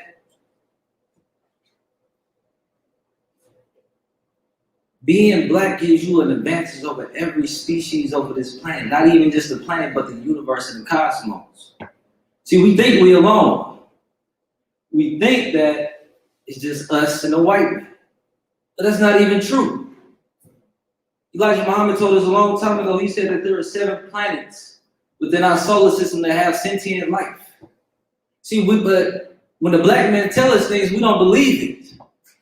But when the white man bring his shit, bring his science, bring his attitude to something, he say, look, we actually have been studying this, right? And there is actually life. We can confirm it. But the black man said it first a long time ago. You understand? So when y'all hear y'all brothers, red pill, blue pill, 19 keys, they come up here and they tell you the truth first. But we always wait to confirm it from a white man. Why? You understand? My brother gonna come up here and tell y'all. He gonna tell you why vote when you can vote on yourself. But a lot of people there wait till Donald Trump come out and say, like, look, we taking over this country, we don't need votes. Then y'all gonna start believing it because a lot of fear go creep in y'all mind. You understand? We fear the white man because The devil gives us nothing. We love the devil because the devil gives us nothing. That parable is very powerful when you think about it from a non-biased perspective. You understand? I thought about something the other day because I heard this brother talk about this. It was very powerful. He spoke about the stock market. He said, most tech companies, when you are investing into the stock market, you are invested into your own justification. You are invested into your own demise, your own death. He said all the tech companies, what they do is they take your money that you could have gave your best friend that's, got a business that they want to start. They say they take your $1,000, you put it in their company, right? They can lose it the next day if they want to because they invested your money into something, right? Then they give you a little bit of return and you happy with it. But you see what's happening with this tech company is they get bigger and bigger every dollar that you put into them. You understand? After they get bigger, what they do? They gotta expand. So they say we need more workers. We need the biggest and brightest ones. They take our best workers out the hood. You understand? They take their best workers out of India, out of their own neighborhoods, and they put them where? They come into the inner cities where black people stay. They buy up all the houses. They gentrify it. You buying into your own gentrification. Because you could have but instead you could have put that money to work. Towards your own people. You understand? Because your partner came to you like, look, I got a business proposal, right? But you don't believe in yourself, so you don't believe in your partner. When we talking about breaking out of the matrix, that's exactly what we're talking about. See, a lot of people look at things from a movie perspective. You understand? Because movies is what gave you your reality. Movies is what gave you your mind.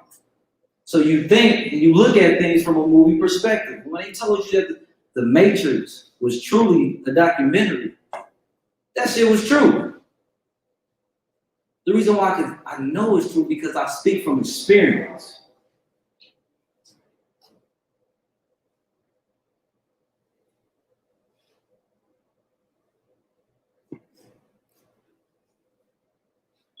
This reality in which we live in is simply an illusion. But you see, just like any illusion or any game that you are in, a lot of people don't even know that they're NPCs. If you don't have a purpose, if you don't have passion, if you're not driven by something, you become a part of their passion and their purpose.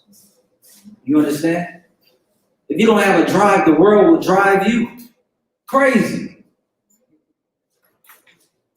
Why do you think everybody feel like, oh, I gotta self-heal? I gotta learn myself.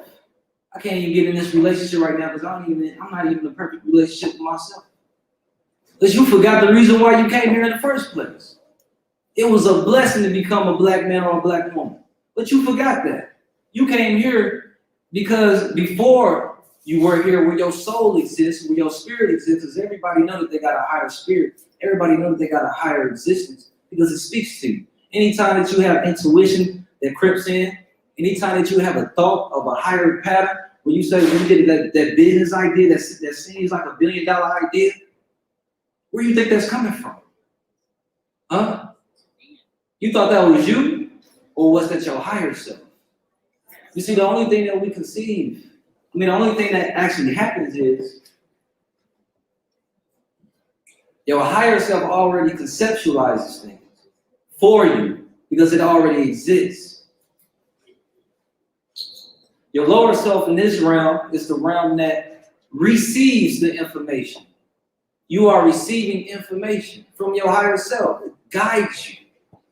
But you don't listen to it because you're not listening to your intuition or your spiritual side. All right.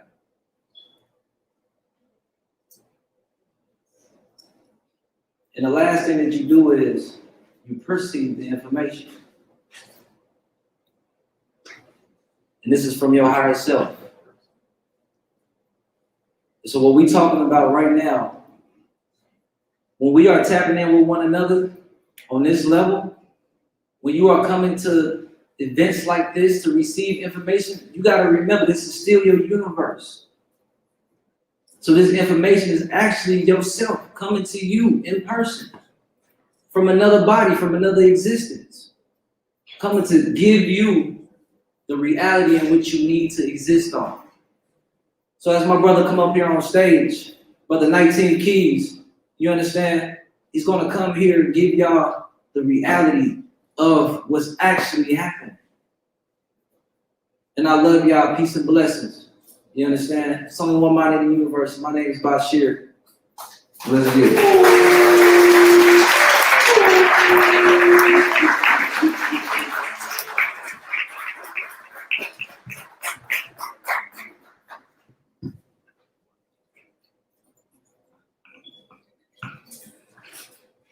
Peace, family.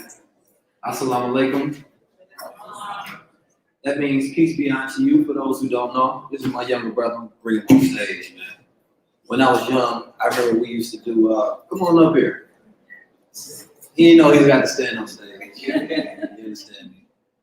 His name is Rahman. And that's Rahim, and the twins, the beneficent, the merciful. Our parents gave us names that have meaning so that we would grow into them. And it's my job now, as their older brother, to teach them and train them and get them prepared for the world that is here to come. But I have more than just that younger brother, this younger brother, that brother. I have older brothers who are my younger brothers. And it's not the thing where you think you're bigger than someone. We have something to teach someone, we brother them. A lot of us haven't had fathers, haven't been fathered. A lot of us haven't been mothered. So there's an aspect of us that's missing and is wholly imbalanced. And sometimes we don't know how to bow to the next person, so they can be a brother to you that you're missing. Or that can be a sister to you that you're missing. Or that can be a mother to you that you're missing. I believe especially mixed children need to be mothered by a black woman.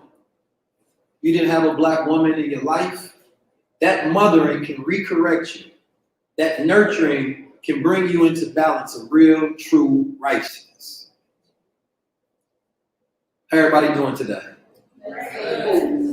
Assalamu alaikum, assalamu alaikum. Come on, stand up for a second with me, man. Shake the energy, it's getting a little late. Y'all get that blood flowing. You know what I'm talking about? Yeah, we awake, we alive today. You understand me? I'm here at the discretion of just giving time to the people. It's not about money, it's not about nothing, it's just pure, just giving time and energy and knowledge to the people. You understand me? Now, this is something I do with my Junior Wealth Academy students.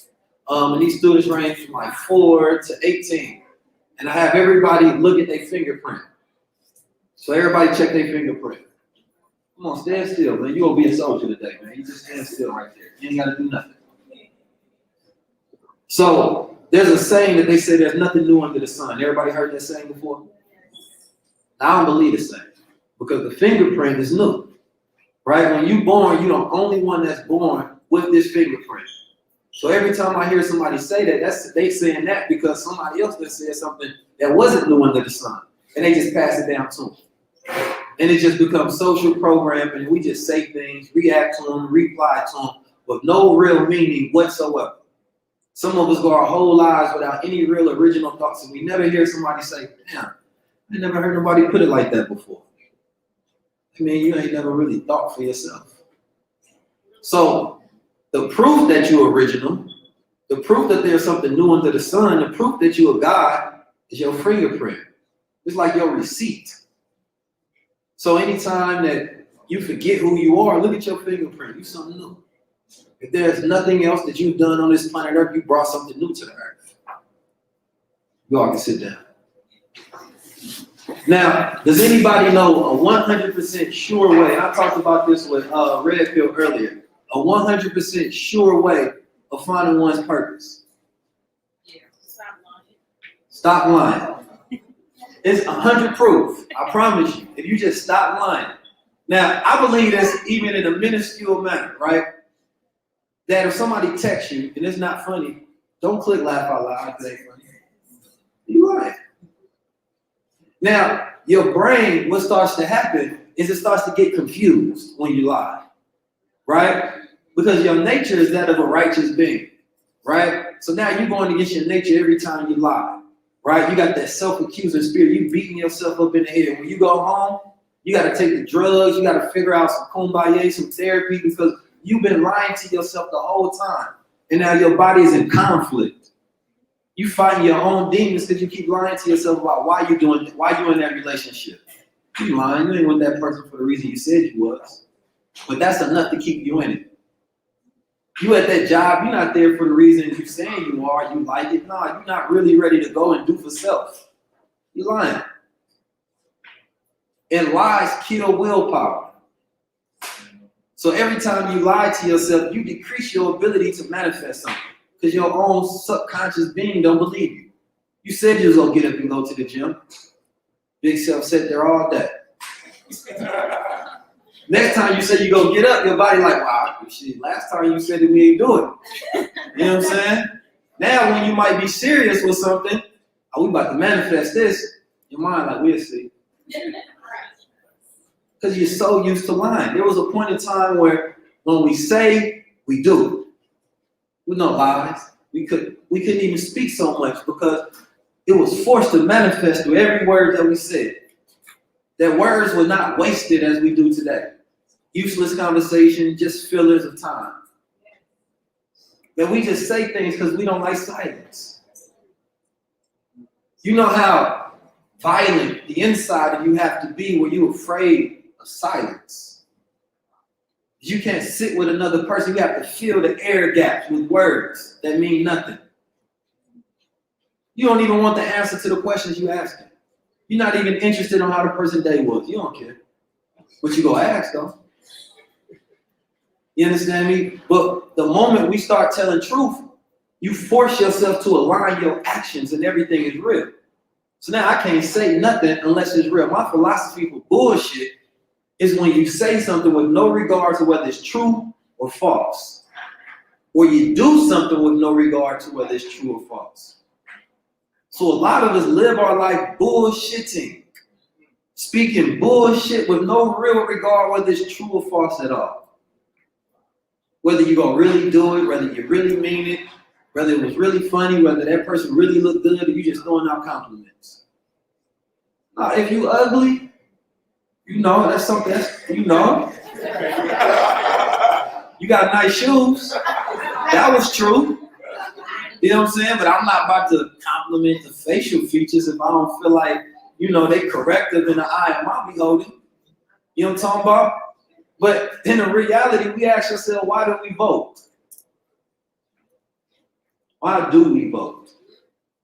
Why does Black America vote? If we have not gotten anything from voting, how do we vote? Now, we talked about this last time that we hear people in the arguments of why we should vote, well, your ancestors died for your vote. Now, if they didn't come, that's not an original statement. They heard somebody else say that. So when it comes up, they're going to say it because they never done any research. And when a person don't do any research, say the average person, by the U.S. labor studies, only reads 19 minutes per day. So that means when they speaking and they don't know what they're talking about, they're going to get angry and flustered and frustrated because they don't have any reference. They don't have any truth. Confidence is the ability to hold on to truth. See, when you know something and it's real, a person's like, how you can just get up there and speak? Well, it's just truth. I'm just being truth. I've studied something. I know something. I can speak for hours from the things that I know and I can just pour them out. Now, if I'm bullshitting, I just got to come up here and try to figure out and make something sound good. And I'm going to run out of bullshit. Unless I'm a politician. See, for the most part, we vote just because of bullshit. Somebody says something, we don't know whether it's true or false. They don't have a record of being virtuous men or women. That's not what we vote. We just vote because it's a party. Republican or Democrat. Who can sell us the best bullshit? And then I was looking up, I said, well, what does the word vote mean? And so vote comes from the word votum, meaning to vow or make a wish to a deity or a god.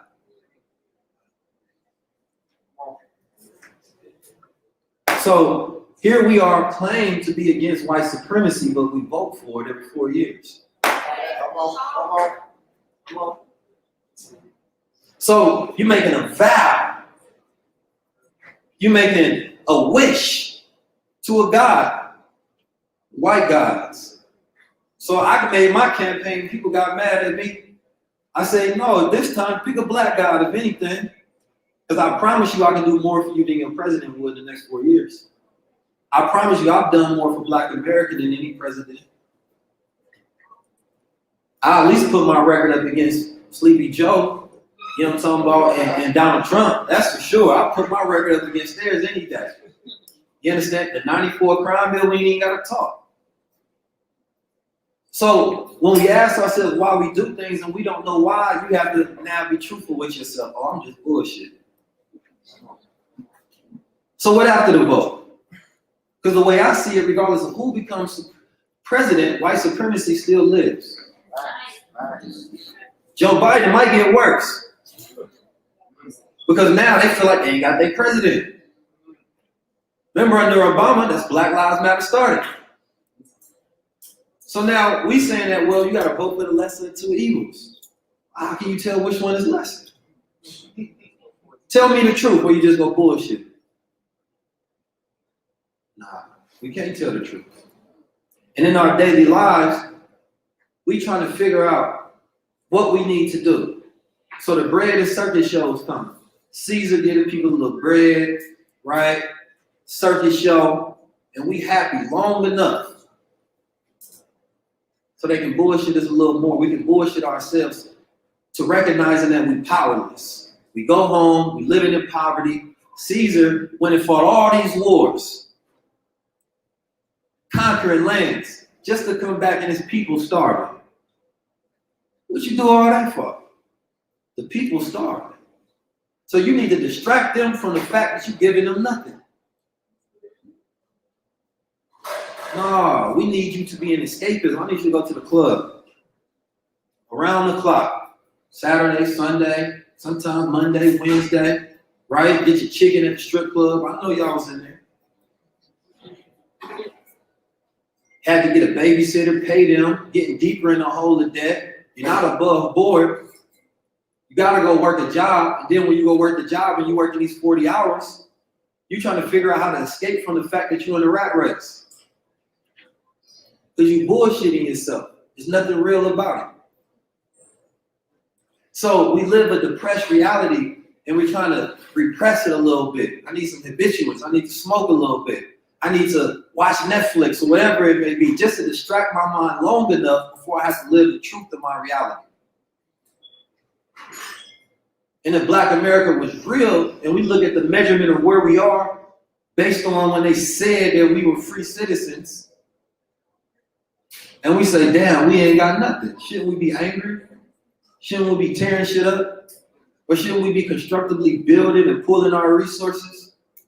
Shouldn't we be utilizing every scientific and technological innovation and invention for ourselves? Nah, we bullshit. We happy Tyler Perry got $1 billion. Shout out to him. But we don't even know how he did it. We don't know what his portfolio being diversified, what percentages came from his movies, what percentages came from his investments, what percentage he got in securities. No, shout out to his finance guy, his accountant. Shout out to his investment partners. I want to know who they are. Teach me the game. If you love your people so much and you want to really inspire them to do better for themselves, teach them how you did it. Because putting on a dress ain't how you got to $1 billion. You learned the game of capitalism. You learned the game of America. You started your company. You learned business from Jews, Chinese, Mexican, all sorts of men. But you gonna tell them, no, I got my passion because I put on the dress and I related to issues in the Black community. Now that ain't how you just did it. So we happy with another person's accomplishments because like my brother said that if you don't have passion, then you become somebody else's passion. That you get caught up that Black people in America don't control our own energy.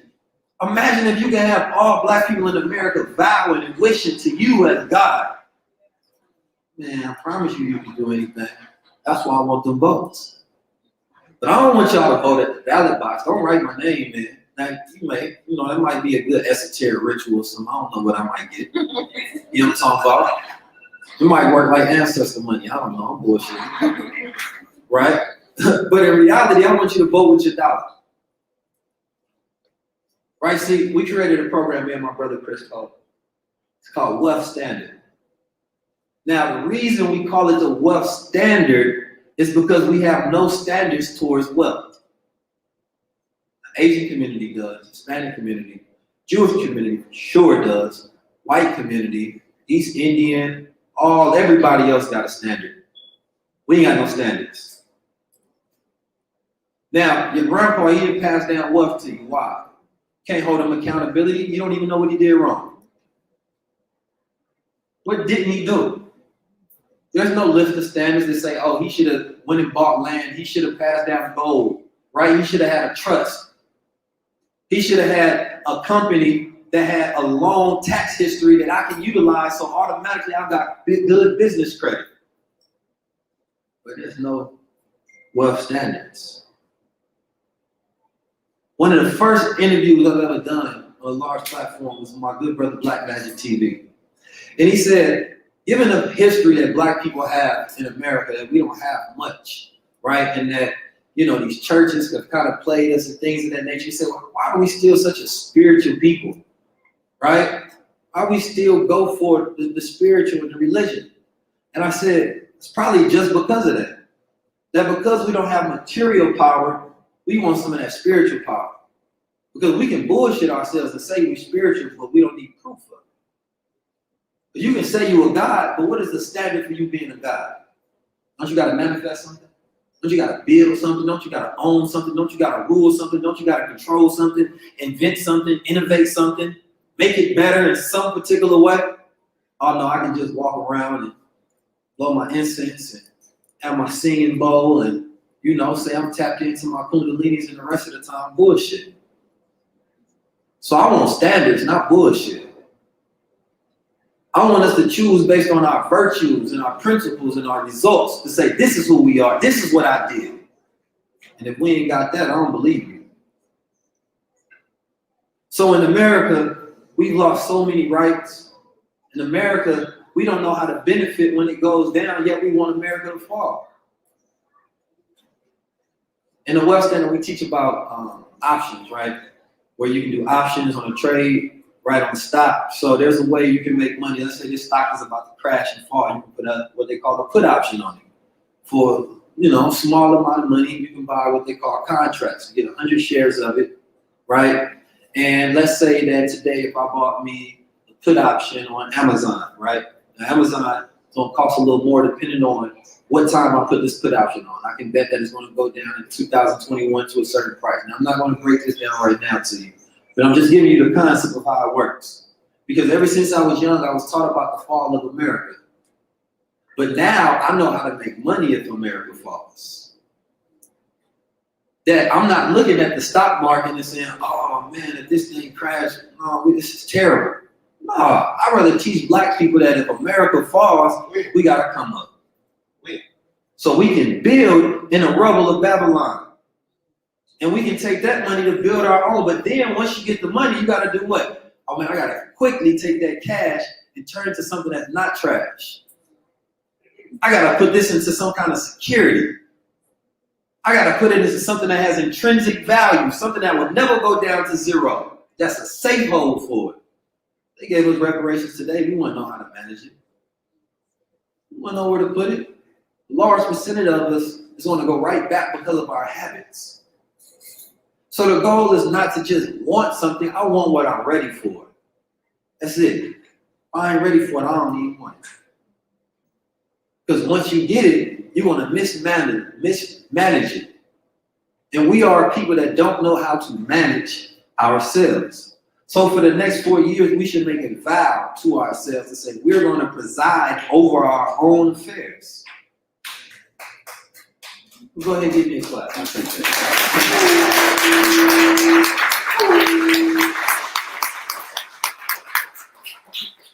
This is something I want everybody to do. How many people in here are artists? Authors, yes. Now, I believe that every living person should be an author. That if there was a library of all the lives that live, there would be value in it. That we can go and hear about the stories of men and women, billions of years, however many years ago that they didn't live. No matter how many billions of people, if there were just a city of books on every single person, that would be beautiful, right? We would have a connection to all the lives, a blueprint that was left. Every living person with that fingerprint, they got something to give. You can never oversaturate the market. But how many of you all think it'd take you too long to write a book? Like, you know, like in real honesty, if y'all told me today, I promise to write a book by the end of the month, you wouldn't get it done, right? Right? Be bullshit. So what I did is I taught my junior West End students, my West End students, easy ways for even procrastinators to write a book. It's so easy, a bullshitter can do it. So what I want you to do, how many of you all know a subject that you can just talk for at least 30 minutes to an hour on? Come on, I know y'all be talking. So if you can talk at least 30 minutes, how many of y'all got a story y'all done told before about your life? So I ain't never heard the story, so it's valuable. Might not be a good story, might be, who knows? So what I want you to do, or you can pass this along to your children especially, take a recorder. I want you to record yourself having a conversation or talking 30 minutes to an hour on the subject, maybe 2 hours. Then I want you to take that and I want you to get it transcribed. Once you get it transcribed, now you have your book ready. Now, of course, you'll get your index, your chapters, right? You can create your book cover. Right now, you ain't got to put it on Amazon to be an author. You write the book and you're an author. All right, we can give ourselves titles just by having experience in things. Now, what I wanted the children to understand is that when we think about getting things done, there's a huge distance in between. Like, here's me thinking about a goal, and here's authorship somewhere down the street. I'm about to do that. So I try to figure out the simplest ways that people can get things done, and they can start turning a profit on it. Now, there's many different ways you can capitalize on it. So you take it, transcribe it, right? You take that transcription, and then of course you go get it edited, because you know you're gonna mess up, right? Or whoever did it for you, go get it messed up, right? Now you can pull out quotes on it that can become the titles of the paragraphs. You take that, you can just put it in a PDF form, and now you can get people to just cash out you for your book if you want to, or you can go get you a Shopify, take an app called Digital Download, put it on there. As soon as somebody buy it, they got your book and you want it. At least your friends go support. Now, I would prefer doing it independent because you keep all of your money, you do it on somebody like Amazon. Jeff Bezos taking 40% and opening up preschools. But in that simple form, if we think about ways just to give each other access to knowledge, and we taught our children ways to where they can become authors at young ages, instead of just coming out there with stickers on their papers because they didn't have some crayons and they didn't scribble some art that wasn't even beautiful. And we like, baby, that look good, knowing we bullshit. But if they came home with a book, we'd be like, damn. Okay, now they teaching y'all something. I talked to a young entrepreneur. He's a trader. He's only 12 years old. He wrote his first book at 8 years old, and he wrote his book about bullying. He had his best day in trading put options.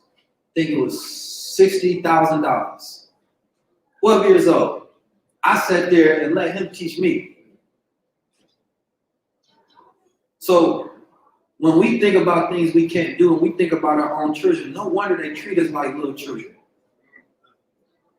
No wonder we got to make a vow and a wish to them as our deities. The simple things we can't master. We don't even take time to think. For the most part, the average human being doesn't think. Thinking is a deliberate action. Everything else you're doing, you just on yesterday's thoughts. Those habits you wake up and do in the morning, they don't require any thinking. That's why you're not excited. Wash your face, brush your teeth, go to work, drive. It don't require no new thinking. There's no excitement there. We just living off the past thoughts. So without thinking of concepts, and the OG said you're supposed to take concepts and turn them into institutions. So I named this lecture, Fear the Black Rulers. Because what white folks truly fear is not just their genetic annihilation. They fear you having economic opportunities and economic rulership and political rulership. They don't want to be ruled by you. You haven't been ruling yourself right. They definitely don't want to be ruled by you. Maybe the Mansa Musas and stuff back in the day, they would have been better off, right? They don't definitely, white men don't want to be ruled by their women, number one, because they women are not who they owe gratitude towards. They owe the black man everything because we taught them. They women didn't. They women didn't teach them how to be civilized and how to cook and mathematics and invention and writing and speaking. That was the black man, the Moors that came and taught the devils. So that's why they treat their woman last, and then we imitate that as niggas, and we acting like them. It's ungrateful. But that's not the relationship that we have with our woman. We did learn from our woman. So they didn't even want to breastfeed their own children. So when we think about the relationship that we have with white folks, we don't understand it for real. We don't understand why they mad at us knowing who we are. Even though they're trying to stop us from knowing who we are, they mad that we don't know. It's crazy, right? No, they don't want you to know you a God, but they mad that you don't know that though. You understand me? This nigga don't know who he is, and they did everything to stop you from knowing that. And you don't want to know. And if somebody try to teach you, you looking at it wrong, brother. You a God, brother. No, I'm a nigga. A brother will really tell you that in real life. It sounds funny, but somebody will really say that. Be like, no, you a living black man. Nah, it's old for me, brother. Done with it. Smoking cigarette, drinking some caffeine with a Dunkin's donut with a hot and ready sign. You know what I'm saying? As dead as can be. Because some of us, we would die and be forgotten. That there are graveyards filled with billionaires, millionaires who accumulated a lot, but didn't become much. And once they're gone, they fade in memory. They have nothing that represents that they were ever alive. No value, no legacy, no nothing. So when we look at remnants of our ancestors and civilizations, we're looking at immortals. That laziness is a cheap escape. That death is laziness. Because if you do the right work, you can live forever. I don't live to die. I live to live forever. Everything I do is for legacy. So I'm not about to go, or I'm going to vote just to vote. I'm not about to vow to these folks, because once we understand it from the aspect of law, we know that we are coming under the jurisdiction of somebody's family estate. That if you did some real study into America, and you study that America was incorporated as a corporation, doing business as the United States, as from the Washingtons, and the Washingtons go back down to King Normandy, and his family started in 9/11, but he wanted to create a rule so that his estate can continue, and that all corporations come under the jurisdiction of the major corporation in the United States, so everybody's home. But we think we know politics. Average politician don't know, he bullshit too. So I can't take too many people serious.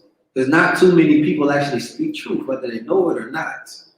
Even if you speak in truth because you were indoctrinated from it, there's still no power in it.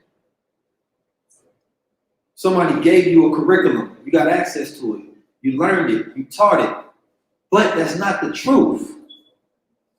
So what a man will be considered uncivilized, he may come.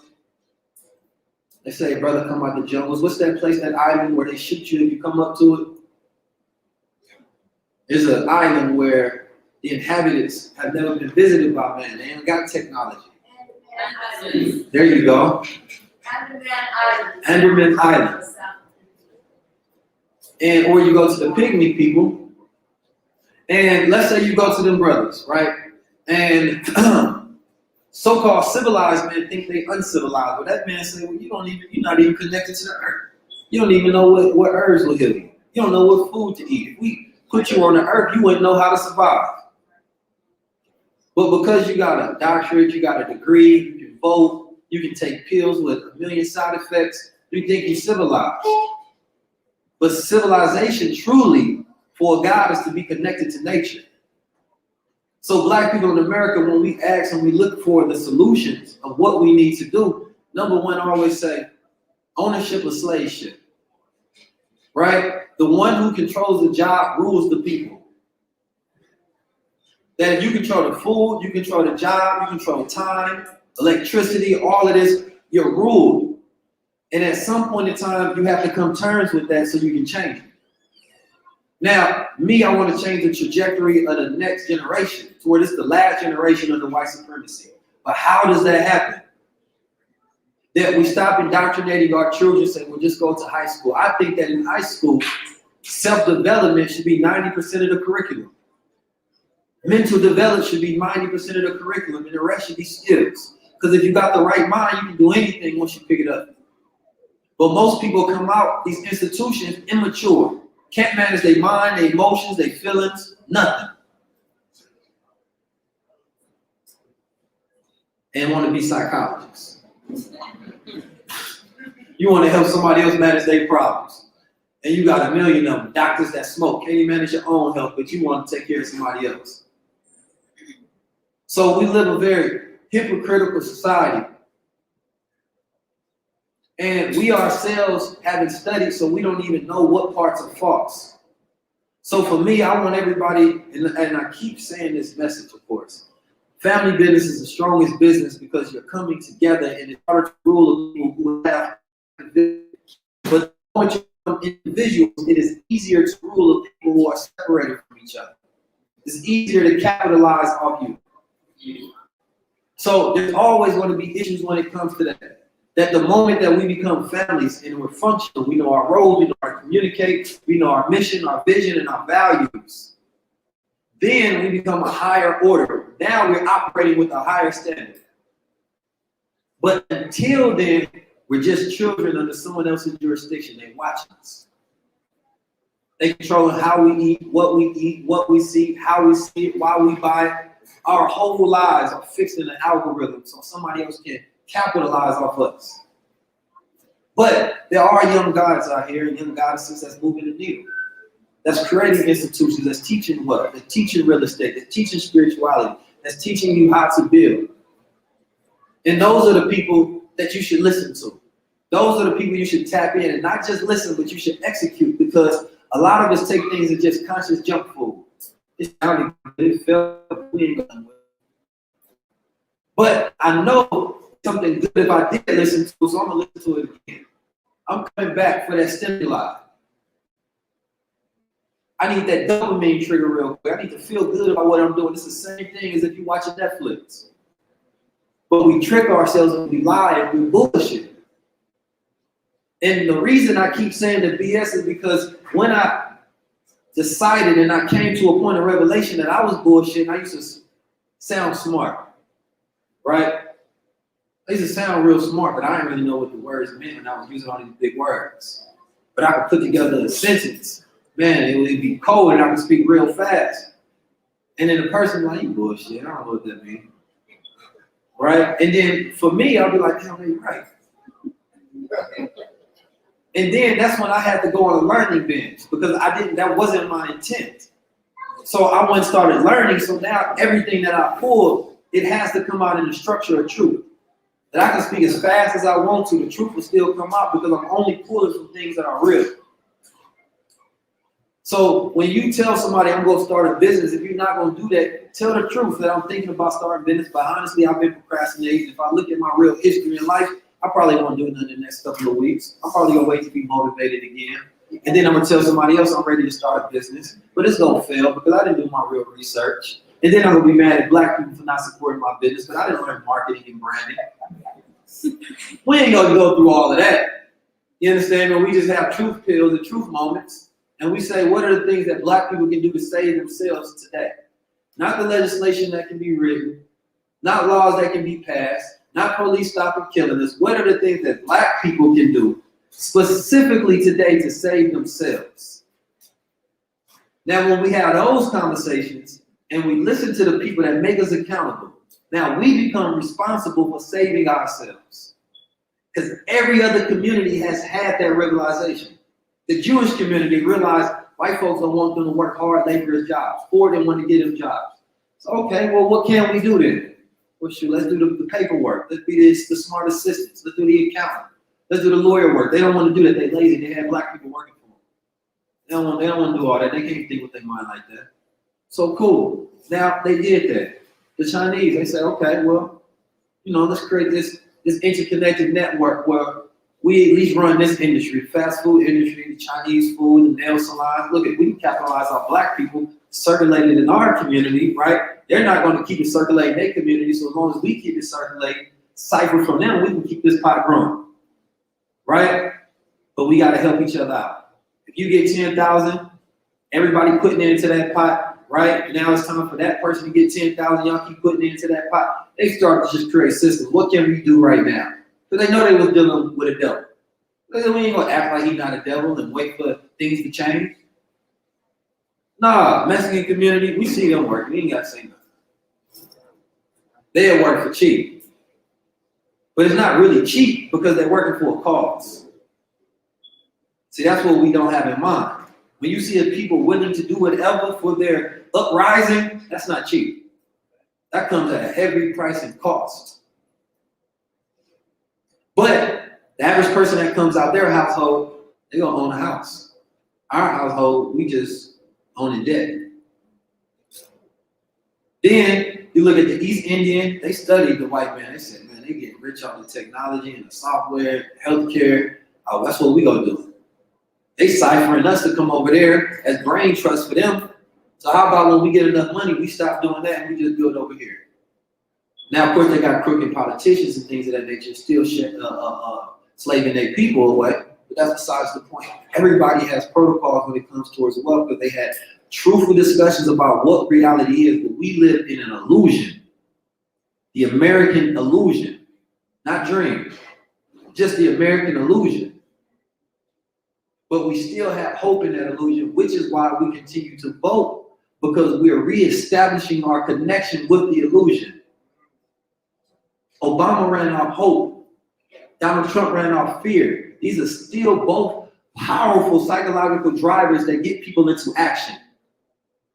They studied our people so well that they know you. And now they have machines that are working to know you way more. So now it's time for us to study ourselves and be truthful with who we are. How many people in here own a business? Keep your hands up if you work with family. How many people have made, keep the number low, 40,000 profit in their business this year? No, hands down, you don't work with family. You don't work with family, it don't count. How many people have made 50,000? How many people have made 60,000? How many people have made 70,000? We getting some ballers up here. Y'all still up. How many people made 100,000? How many people have made 150,000? Right. So we 6 figures in here. About profit. About 0.1% that we can look at and say work with family and have made over 6 figures in this room. And if you take this same picture of most of Black America, and it's probably still a high amount. Because the average room you go into, those hands would have been went down. But kudos to everybody that has a business. Give yourself a clap.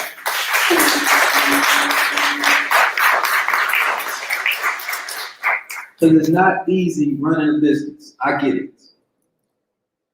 But now it's time for us to get very professional. Now it's time for us to seize the moment to say, what is my 2021 plans?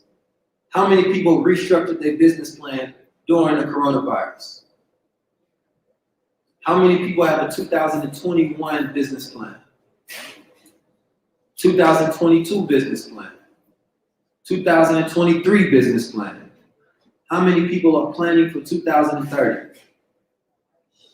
Now, do you have an actual plan for what you want to do or how you're going to do it? Where's going to be the technology? What are your projections for 2030?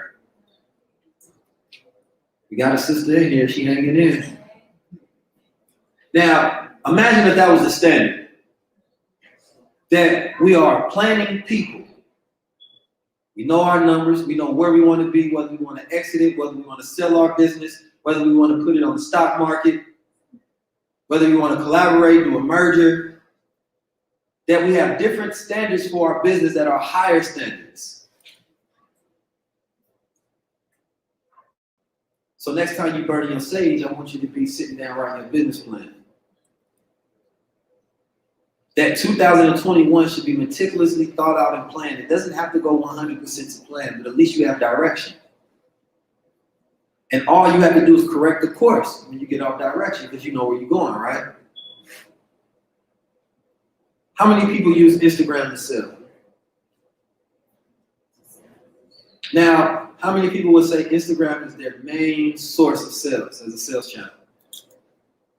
What is your main sales channel? Somebody. Face-to-face, in-person sales, Facebook. How many sales channels do you have? And what are those sales channels? Face-to-face, Instagram, And Facebook. My good brother back there, how many sales channels do you have?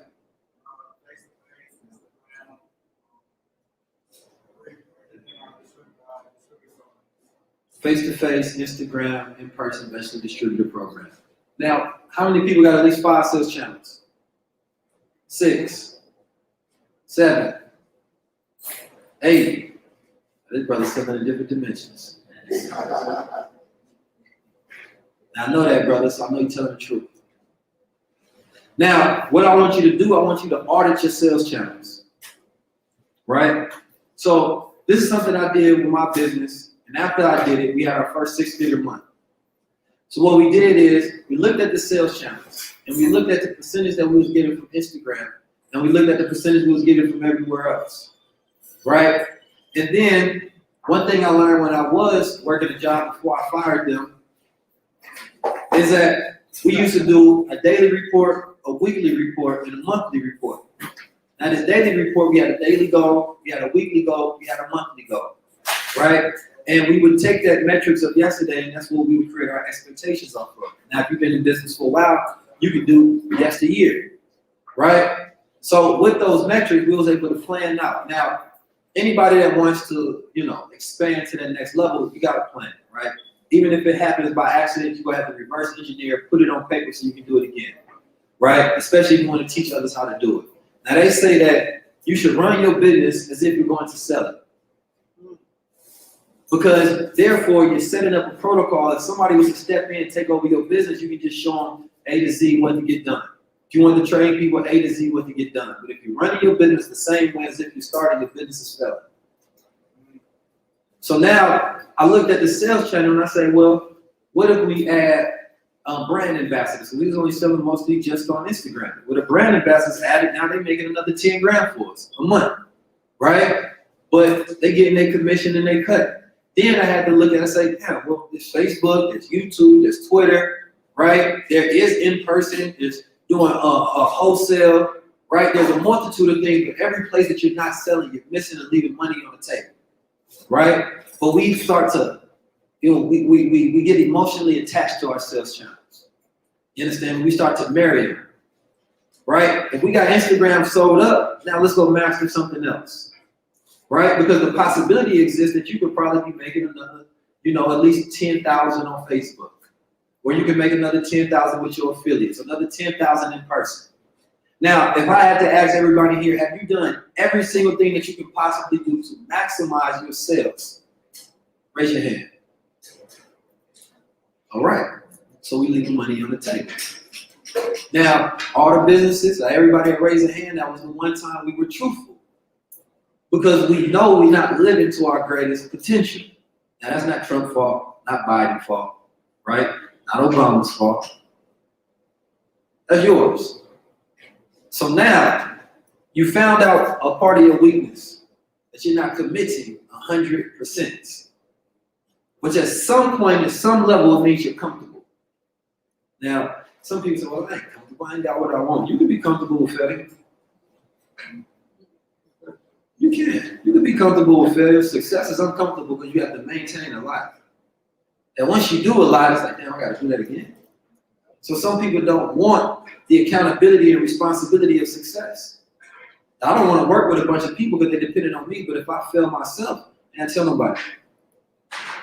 So audit your sales channels. I want you to come up with your next product already, right? You should have a list of product development. So we sat down and said, okay, what are going to be the next 3 products? I got some products on that paper we ain't even thought about doing yet, right? But we went into the future with it, all kind of stuff. So the next products start to come out.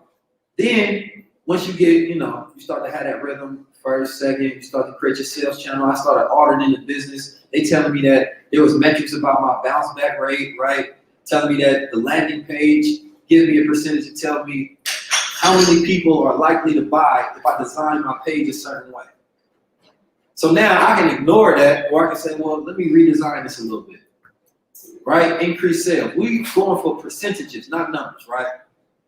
But when you're thinking like you're thinking of percentages, that if I can get the attention of 100 people, and let's say that I'm able to get 10% every time that actually buy.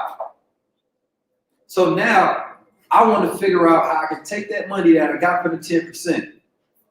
Then I need to reinvest that so I can get more attention, right? But oftentimes we pay ourselves too much and we don't reinvest and allocate towards growth. So let's say I'm putting out content. This is what I call the content industrial complex or the content industrial complex. It's simple. I like simple terms. You make capital. You make content. Content is a transaction for attention. You gain the attention, right? Attention can be converted into capital. You take the capital. You take the profits from that capital, right? And you reinvest so you can get more attention by creating more content. Now your circle starts to grow and it gets bigger every single time because it's like a snake in its own tail, right? But often we get a little attention, we take the capital, got some new shoes, right? Now you're trying to figure out, damn, what did I just do last time? So instead, you reinvest. And you let it keep growing and keep growing and keep growing because if I put out this content, I reached 100 people, right? I converted 10 people, so I'm at 10%. So now I'm gonna take that money, right? Reinvest it, so now I'm trying to reach 200 people. Right now I'm at 20%.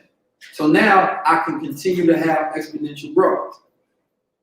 Everything in life is a mathematical formula, but we're not a mathematical thinking people. The moment we start playing chess, then we win. But it's simple because nobody has a high expectation for the mathematical thinking of our people because it requires us to be quiet and listen to ourselves. You don't see mathematical geniuses sitting and yelling at people all the time, having ratchet conversations. No, they gotta be sitting there thinking, computing data, often sometimes introverted. Not saying you gotta be some calculus mathematicians. No, I'm talking about just in your repetition of thinking in steps, right? Looking at your life and saying, how can I have an improvement of productivity? How can I decrease time, right, and increase distance in a shorter amount of time? I want to get there faster. I'm always trying to figure out how to get there faster. Certain things win, not by luck. There's a formula to even why things go viral, why we share things, why we discuss things. So if we're not studying those things in the way they work, there's a book called The Catalyst. And I think everybody should read it. The Catalyst. If you own a business, write this down, please. It's an amazing book. It breaks down a lot. And it deals with how to get people to change their mind. And this brother wrote a book called Contagious. Now, he's not a brother in the sense that he's black, but he's a brother, he taught me something. I'm talking about. But for that purpose, though, our growth starts with our growth. And that means that the more that we grow mentally, everything that we do grows outward. The more that I know, the more I can do. But if you're not sitting time growing, and you look at everything else that is not growing, it's only a product of you. That's it. So we think that the law of attraction only works when it's in our favor, when we like what we attracted. They did this study where they wanted to see, they took these students, they were in this class and they brought actors in. So they embedded the actors into these students' classes. And what they wanted to do was, they wanted to make sure certain people was in a class more than everybody else. So they wanted to see if familiarity bred attraction. So then they did a test to say, okay, they're going to test to see how you rate the attractiveness of your peers. And so there was a much higher percentage of the people that they seen more were attractive to them. Why? Because they had more data up there to pull from. They were higher at their rate of decision making. So when you think about it, you see some people, they always posting, always putting out things. Now, whether you know it or not, whether you like something or not, it's not always distinguished, right, by your taste level. Sometimes it's just by you always seeing it. That the more information and the more data you have on it, the more likely you are to make a decision towards it. But if you don't know it exists, it is much harder. There was a study done where they gave, they rated authors, right? So well-known authors, if they got a good review, of course, it increased sales, right? They got a bad review, it still kind of increased sales, not so much, right? But these are authors that people already know. So they're not getting the attention on them. But then authors that were little known, even when they got a bad review, it increased sales. Why? Because now more people know who they were. Now people don't always remember why they know you, right? But they know you got some product placement somewhere in their head. So now when you want to go buy a book, you're going to the one you were exposed to. So how many people post 3 times a day? Woo!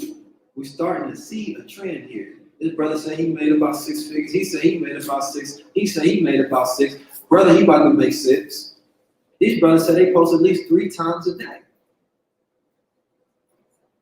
So do you think that there's a connection from the fact that people are seeing them more, so now they have the opportunity to make a decision towards buying it because of the breeze familiarity? See, this is the dangerous thing about this election, is that both parties focus on Trump.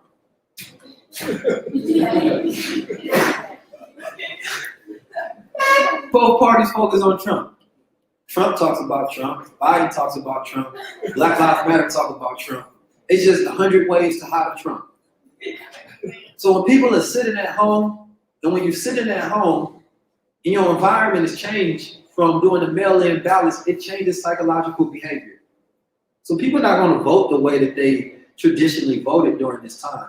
Number one, they just went through a pandemic. People are fearful, they're scared. There's a lot of different triggers that come into the mind is why we make our decisions. Now, it said that if you put the voting poll in the school, people will be more in favor about legislation towards school improvement, or a politician that has some legislation in school.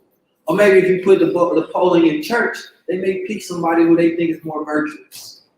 So maybe if all the polling were in the church, I'm not sure if Donald Trump could win. Because you feel like you sinning just for voting for him.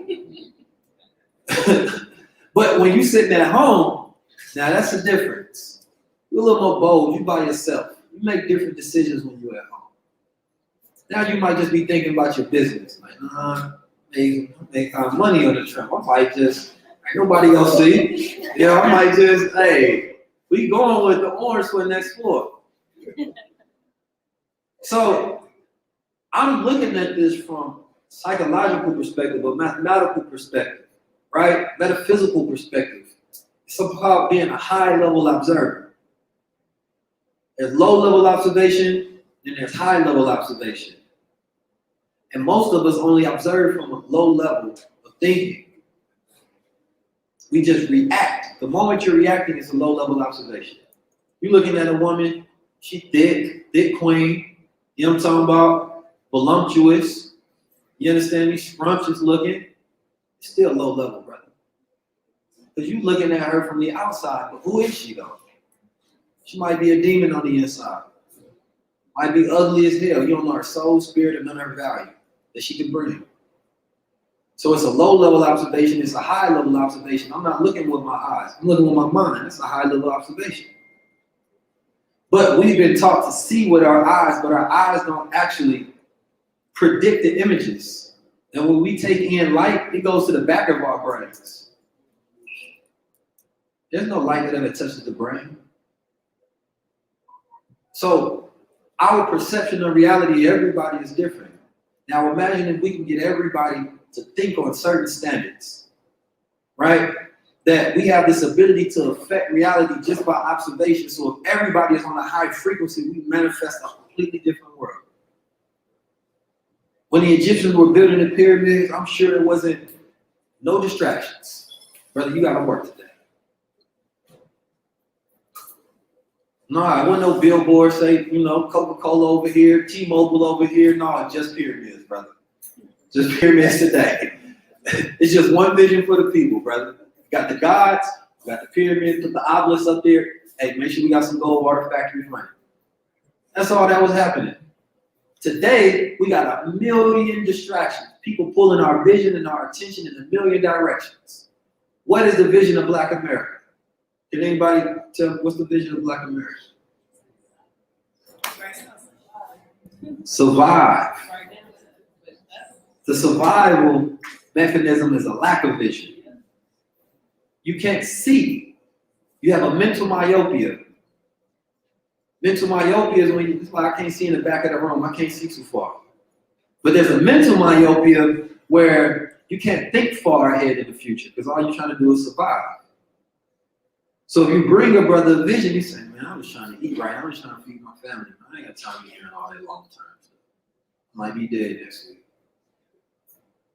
So our people are consistently distracted. Our vision is constantly poor, so we never actually produce a vision because the moment we have a collective vision, the moment we're meditating on the same thing, we can literally manifest that we are light beings. I talk business, but I live metaphysical. And I know that one of my greatest powers is not my business acumen, not my creativity, not my imagination, not my good looks. My greatest power is my ability to take whatever is in my mind and bring it out. And I construct it in my mind like an architect. And I can actually literally bring it outward. And I know that precept can become a concept. That's my greatest ability. And nobody can doubt what's in my mind. They can look and say, well, this brother, he ain't never did that before. It's okay, I got imagination. And we lack imagination today. And that wondrous spirit that we have as children, where we imagine ourselves in better places, takes us beyond our circumstances. I can't see it with my eyes, but I can see it in my mind. And everything is created twice, once in the mind and once in the reality. So you keep the Black man's mind destructive. You keep his mind in chaos. You keep his mind thinking on bullshit, nothing real, nothing truthful. He has a goal, but he don't know how to actually manifest it. He don't know the steps, don't have a plan, don't have a strategy, don't have a team, no execution. Ain't no will being produced like that. So when we think of our businesses and we think of our next 4 years, we have to be the ones first imagining it. There's only one person I'm jealous of. Anybody know? My future self. That brother got it all. He's sitting there with my queen. You know what I'm talking about? He got my paper here in my house, playing with my kids. He's smart as hell. You understand me? Oh, handsome, all kind of crazy stuff going on. He got this dope ass crown with some technology in it I ain't never heard of. Man, I want that life. So sometimes I sit there and I imagine, you talk to you, brother. How you do that? How you do that? And I imagine the type of answers that you give. Then go and execute. You got to spend time with your future self because every single time you're not reading, you're robbing your future self of knowledge. Every time you spend your money on a liability, you're robbing yourself of a return. So we have been on ones, we talk about being robbed by the white man, but we rob our future selves every single day. That 4 years ago today, we have the ability to invest it every single day. And only we are going to live our lives. Only we have to step into who we are and live that skin. When we look around and like, damn, this is what I did with my life for the last 4 years. So there's a responsibility because you have two versions of yourself, the critical thinking and the experiential self. The one that just want to go have fun. And then the other one say, no, we got work to do. Whichever one you allow to win the most, you live that life. You can look at what you got today. You can look at your bank account. You can look at your friends, your relationship, your life, your family, right? You can look at what parts of your life you starved and what parts of your life you fed. So as I measure Black America's progress and metrics of success, I can tell what parts we're robbing ourselves, what we invested into, what are our plans, our visions, our lack of visions, our goals, our sales channels, a multitude of different things. All of this just leads back down to accountability, responsibilities, and creating standards.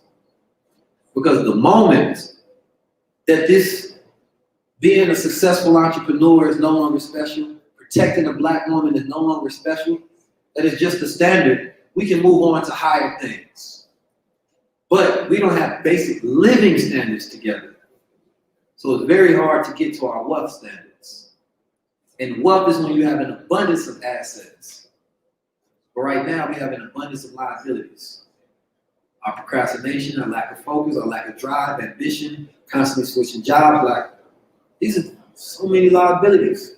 And if we weigh those on the scale to our assets, it's gonna fall to the ground. It's poverty, there's no balance there.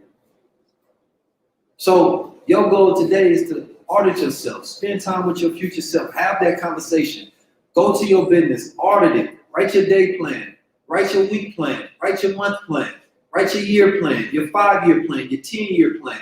If you don't know how to do it, go utilize that thing that they created called the phone. That phone, you can Google tell you stuff. They just be telling you stuff. I just be researching stuff, and it just be leading me down the rabbit hole of truth. And then all of a sudden, I got some new knowledge that I can use to manifest something new. How you do it? How do you do it? But you got a phone too. You got a mind, you got a brain. So how come you didn't use it? Usefulness determines your value. So what's the value of the Black mind? What's the value of the Black brain and Black energy? Now everybody else knows how to use it. We don't own hip hop. We don't own our own bodies. Somebody else utilizes that to become a great superpower. But we have the ability every single day to make a choice to become whoever we want to be. It don't take 21 days to make a habit. The day you start and the day you don't quit. But the only person who quit is the undisciplined man.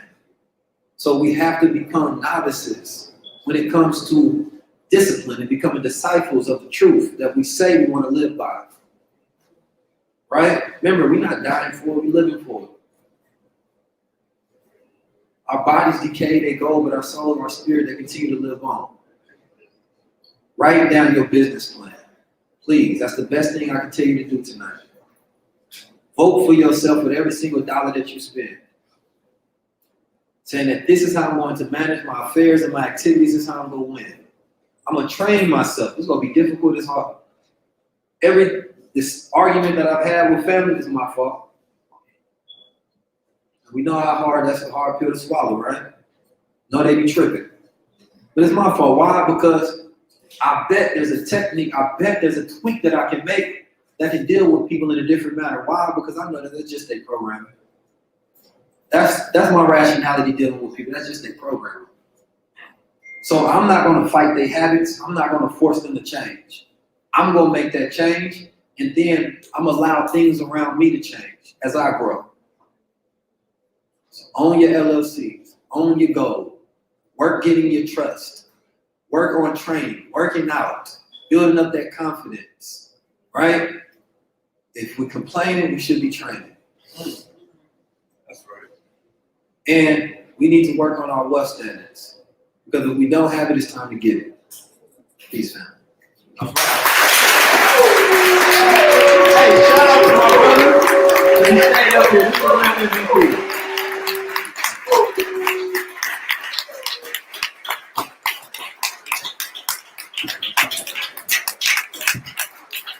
Now give that man another round of applause. Come on now.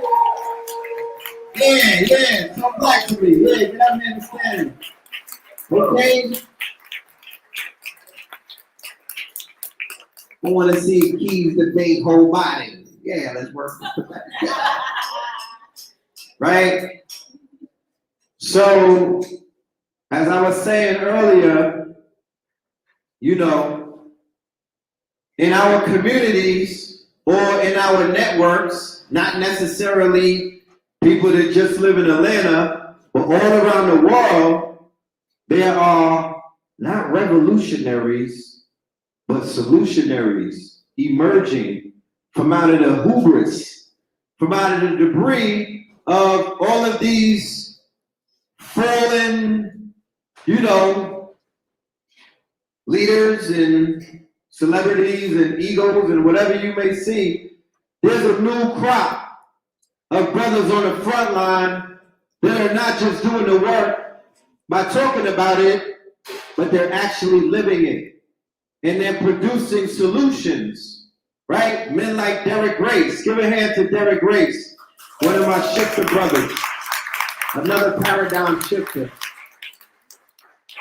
My good brother, Billionaire PA, right? Give Billionaire PA a good hand because we'll have him up here very soon. That man personally spoke life into me. It was about 3 months ago. My plane landed in Atlanta. There was a lecture going on. He was the first person that I came in contact with. We went to a hookah bar in Buckhead.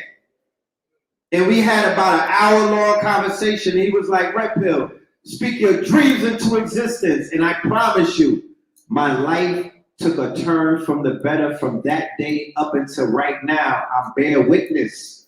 So that man is shifting worlds. He's changing paradigms just in conversation, right? We got brothers like Pop Darby out there in Texas doing real big things. Give that man a round of applause. He ran for office. Yeah, he was running against Scarface. Yeah, and he's doing big things. Rizza Islam. I mean, I could go on for days. Blue Pill, what he's doing with his companies and stuff like that. KT the Arch Degree, Mama Pill, AA Rashid. I could go on for days. But there's brothers and sisters amongst you right now. Let me mention the sisters' names, of course. Mama Tassili, where's Mama Tassili at? The owner, the proprietor right there of multiple businesses, right? Because land is of utmost importance. But before we secure the land, why not snatch up the brick and mortar, what's on top of the land? You don't own that necessarily, but you could utilize that to raise the funds to purchase the land. Because that is of utmost importance. If we do nothing, when we have to go back and claim the land.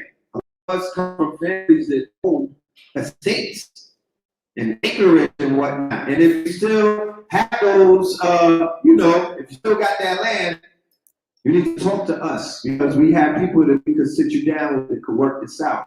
But we have our eyes on a future purchase. It's looking real good out here to be a landowner, to be a sovereign. We could talk about it and play with it all day and create these delusions of grandeur with the fake paperwork, you know what I'm talking about? And, my first passport and all of that, my first Sony passport that people be drawing up. But that's not real sovereignty. Real sovereignty is being able to wake up on your own land and to pick up the produce that you produced, right? And to be able to do anything on that land and you can have defense. You can have fences on your land, or you can have defense to protect that swat of land is yours. You might not be able to run things anywhere else, but you could do a lot on 5 acres.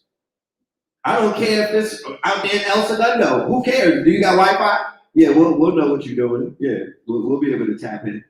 You don't got to be around people anymore, right? Amazon is delivering with drones. You know what I'm talking about? You can close the gap. So the movement of people living off grid and building up their own communes is growing by the day. I feel so bad that our community is so marginalized, that we are so closed off, and we don't get the information about what's really going on. But let something bad happen to somebody that got melanin, they're gonna shove it all in your face, right? They're gonna smear it all in our faces. Oh, they killed another one of you. Oh, another one of you got arrested yesterday. Okay, all right, I'm okay with that. You know, things happen. But why don't we balance it out by speaking about the good news? We're so indoctrinated at this point that we repel by good news. How about that? How about when you go on social media and you see good news, you scroll past it. You're like, I don't want to see that shit. Who got shot today? I'm trying to turn up. That's where they got us. I'm just being honest. People are not really jacking positivity right now. That's called bragging. If you're online like, yo, I'm lit, I got this and that, they're like, you're bragging. Who wants to hear that? Nobody wants to hear your problems. They're like, yo, that's a problem. That's not goals anymore. Goals is to get a settlement from the NYPD. Goals is to have Fox 5 say your name with a hashtag on it. That's goals. So we got to get our minds right. And like I said, to own some property out here or to own a storefront with your logo and your name on it, especially in historical areas like the West End that have a lot of open, they got a lot of open, retail, brick and mortar, just waiting for somebody to go ahead and put some money down. And I'm here on this stage letting you know, if you belong to this community and if you belong to this network and you decide that that's the move that you want to make, we are here to support you. Okay? We will bring you up in front of the people. We will promote you. We will advertise for you. We will introduce you to the resources that we have. So your business could be industry standard and it could propel. If we're doing events, we make sure that we come into Black-owned businesses. You know what I'm talking about? So we don't got to worry about who's spying on us or who's coming in here. They doing lectures in Starbucks. Wrong place. You can't fight the power in Starbucks. You know what I'm saying? We got to be, this is not those days anymore. We got to get updated in our thinking. We got to think like sovereigns. Like I said, it's a mind state. But if you live on your own land and you're in touch with nature, because I always say that you'll never experience God in the city. Why? Because he didn't build the city. The metropolis is man-made. This is not a reflection of the beauty of God. This is the beauty of the mind and whatnot. This is what mankind created. But God, the beauty of God, if you say that you God, why you can't be in the forest overnight with no light? Huh? Why can't we drop you in the rainforest for like a month and you become one with God? Because the nectars is nature. NTR is nature. God is in nature. You see the beauty of God and the paintbrush of God just by going into nature. And DNA responds to environment. So your DNA will never get to the level of God if you in the city. Like Blue Pill said, you're not grounded. You're sitting on top of plastic. Your core, your soul has not even driven into the core of the earth. And they just put a report out that said that there's a black hole in the center of this earth. Right? And when they teach you to ground through breathing and whatnot, Blue Pill says visualize your soul, the bottom of your feet being a court and driving to the middle of the earth. And then tapping in, right? Because a lot of us have to release. We're not releasing because we wearing Jordans and whatnot.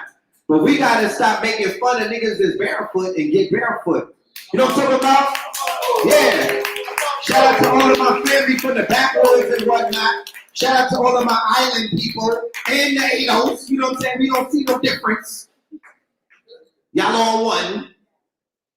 We all indigenous, right? And we all reincarnated and we where we supposed to be. Like how they had on Lovecraft County. You saw her coordinates? Right?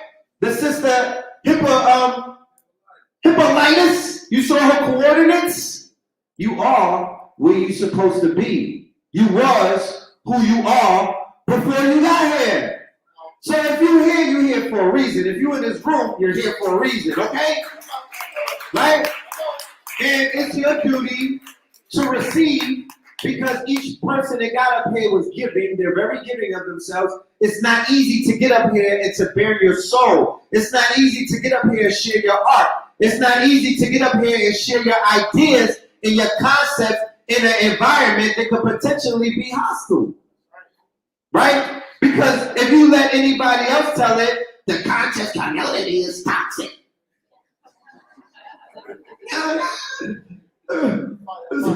Black, it's all this black on black crime. You know, black people die over there. You know what I'm saying? They make it seem like this is Camp Crystal Lake. But when you get together and when we link up, right? And when we connect and when we network and when we put our fears to the side and our judgment to the side and we give it a chance and we believe in us first, and then our brothers and sisters, we get rewarded, right? So just being here tonight is a reward. I was sitting back there with my daughter, just being rewarded, showered with these gems, showered with this information, being able to see everybody becoming enlightened and whatnot. You know what I'm saying? It's some people that never heard 19 keys, didn't even know what a 19 keys was. Thought I was bringing some drugs up here. Yeah. But we are going to continue these Melanin Mondays, these double-ass networking events. I always encourage matter of fact, everybody that's sitting next to somebody, please give them a handshake and introduce yourself, please, before we end this thing. Yes, y'all been sitting next to each other all of this time. You know, let epigenetics kick in.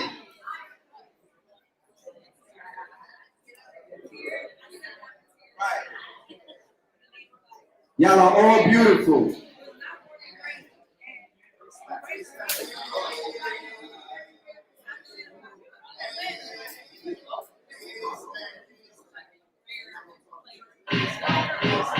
Yeah.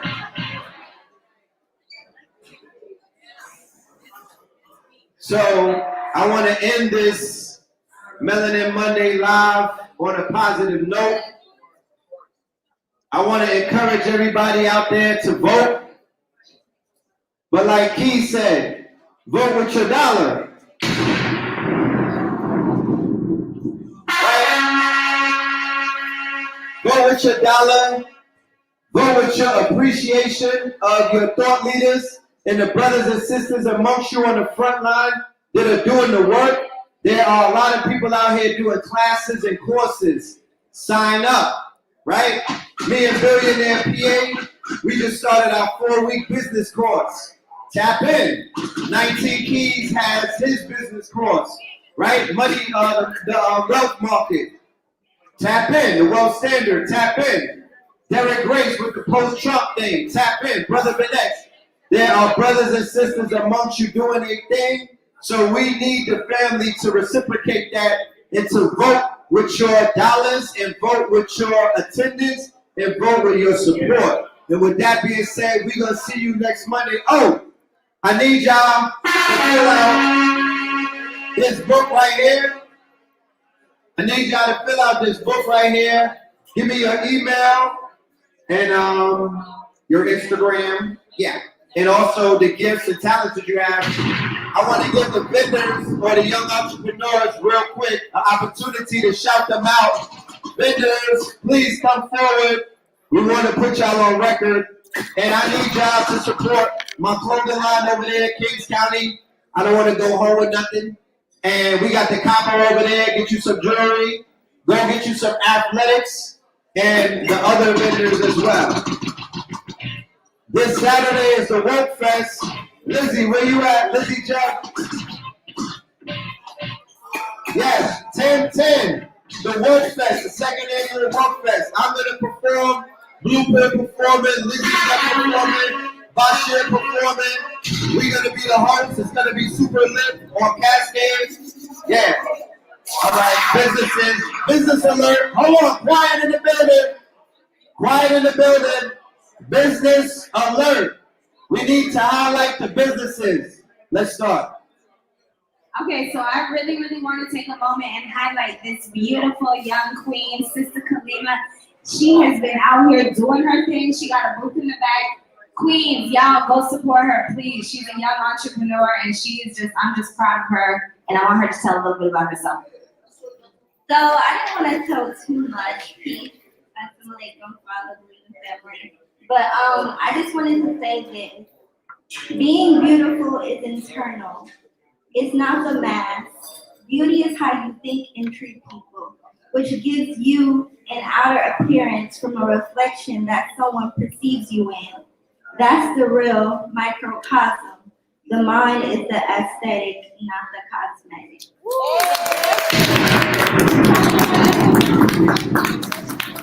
Okay, so for now, I do have a new eyeshadow palette that I worked on with me and my sisterhood.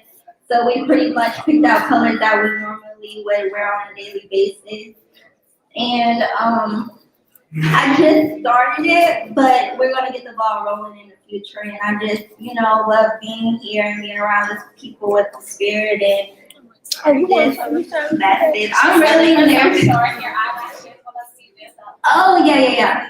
So pretty much, I learned how to thread back in 2017. So I do eyebrow threading, and I know how to just lash growth up and anything that has to do with facial hair removal. That's me. Give her a round of applause, you guys. Check her out. Please support the system before y'all leave. And up here we have Sage, beautiful Sage. Come. Sage, tell them a little bit about what she's got going on. She's also a vendor out here, been doing her thing, you guys, and support. Yes, hello. My name is Sage. IG is organic.sage. I have a few juices and accessories in the back. Just come shop with me, come speak to me. I would love to talk to y'all.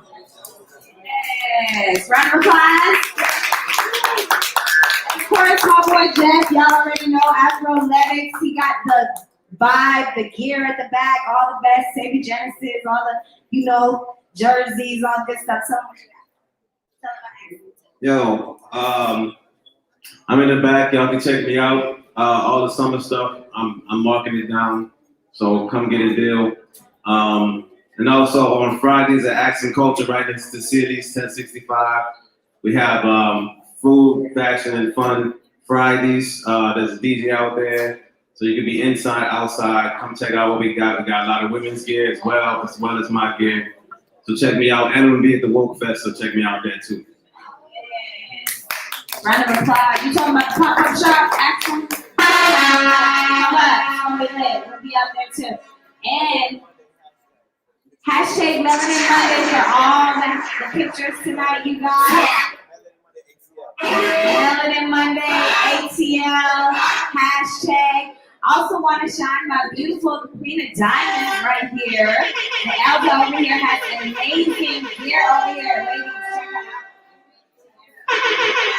Salute. I'm Queen of Diamonds. I have indigenous, I guess the piece that you wear on your hair, headdresses. I have sorrel. It's very delicious. I put a lot of love into it, a lot of ingredients, and I get a lot of compliments from the sorrel.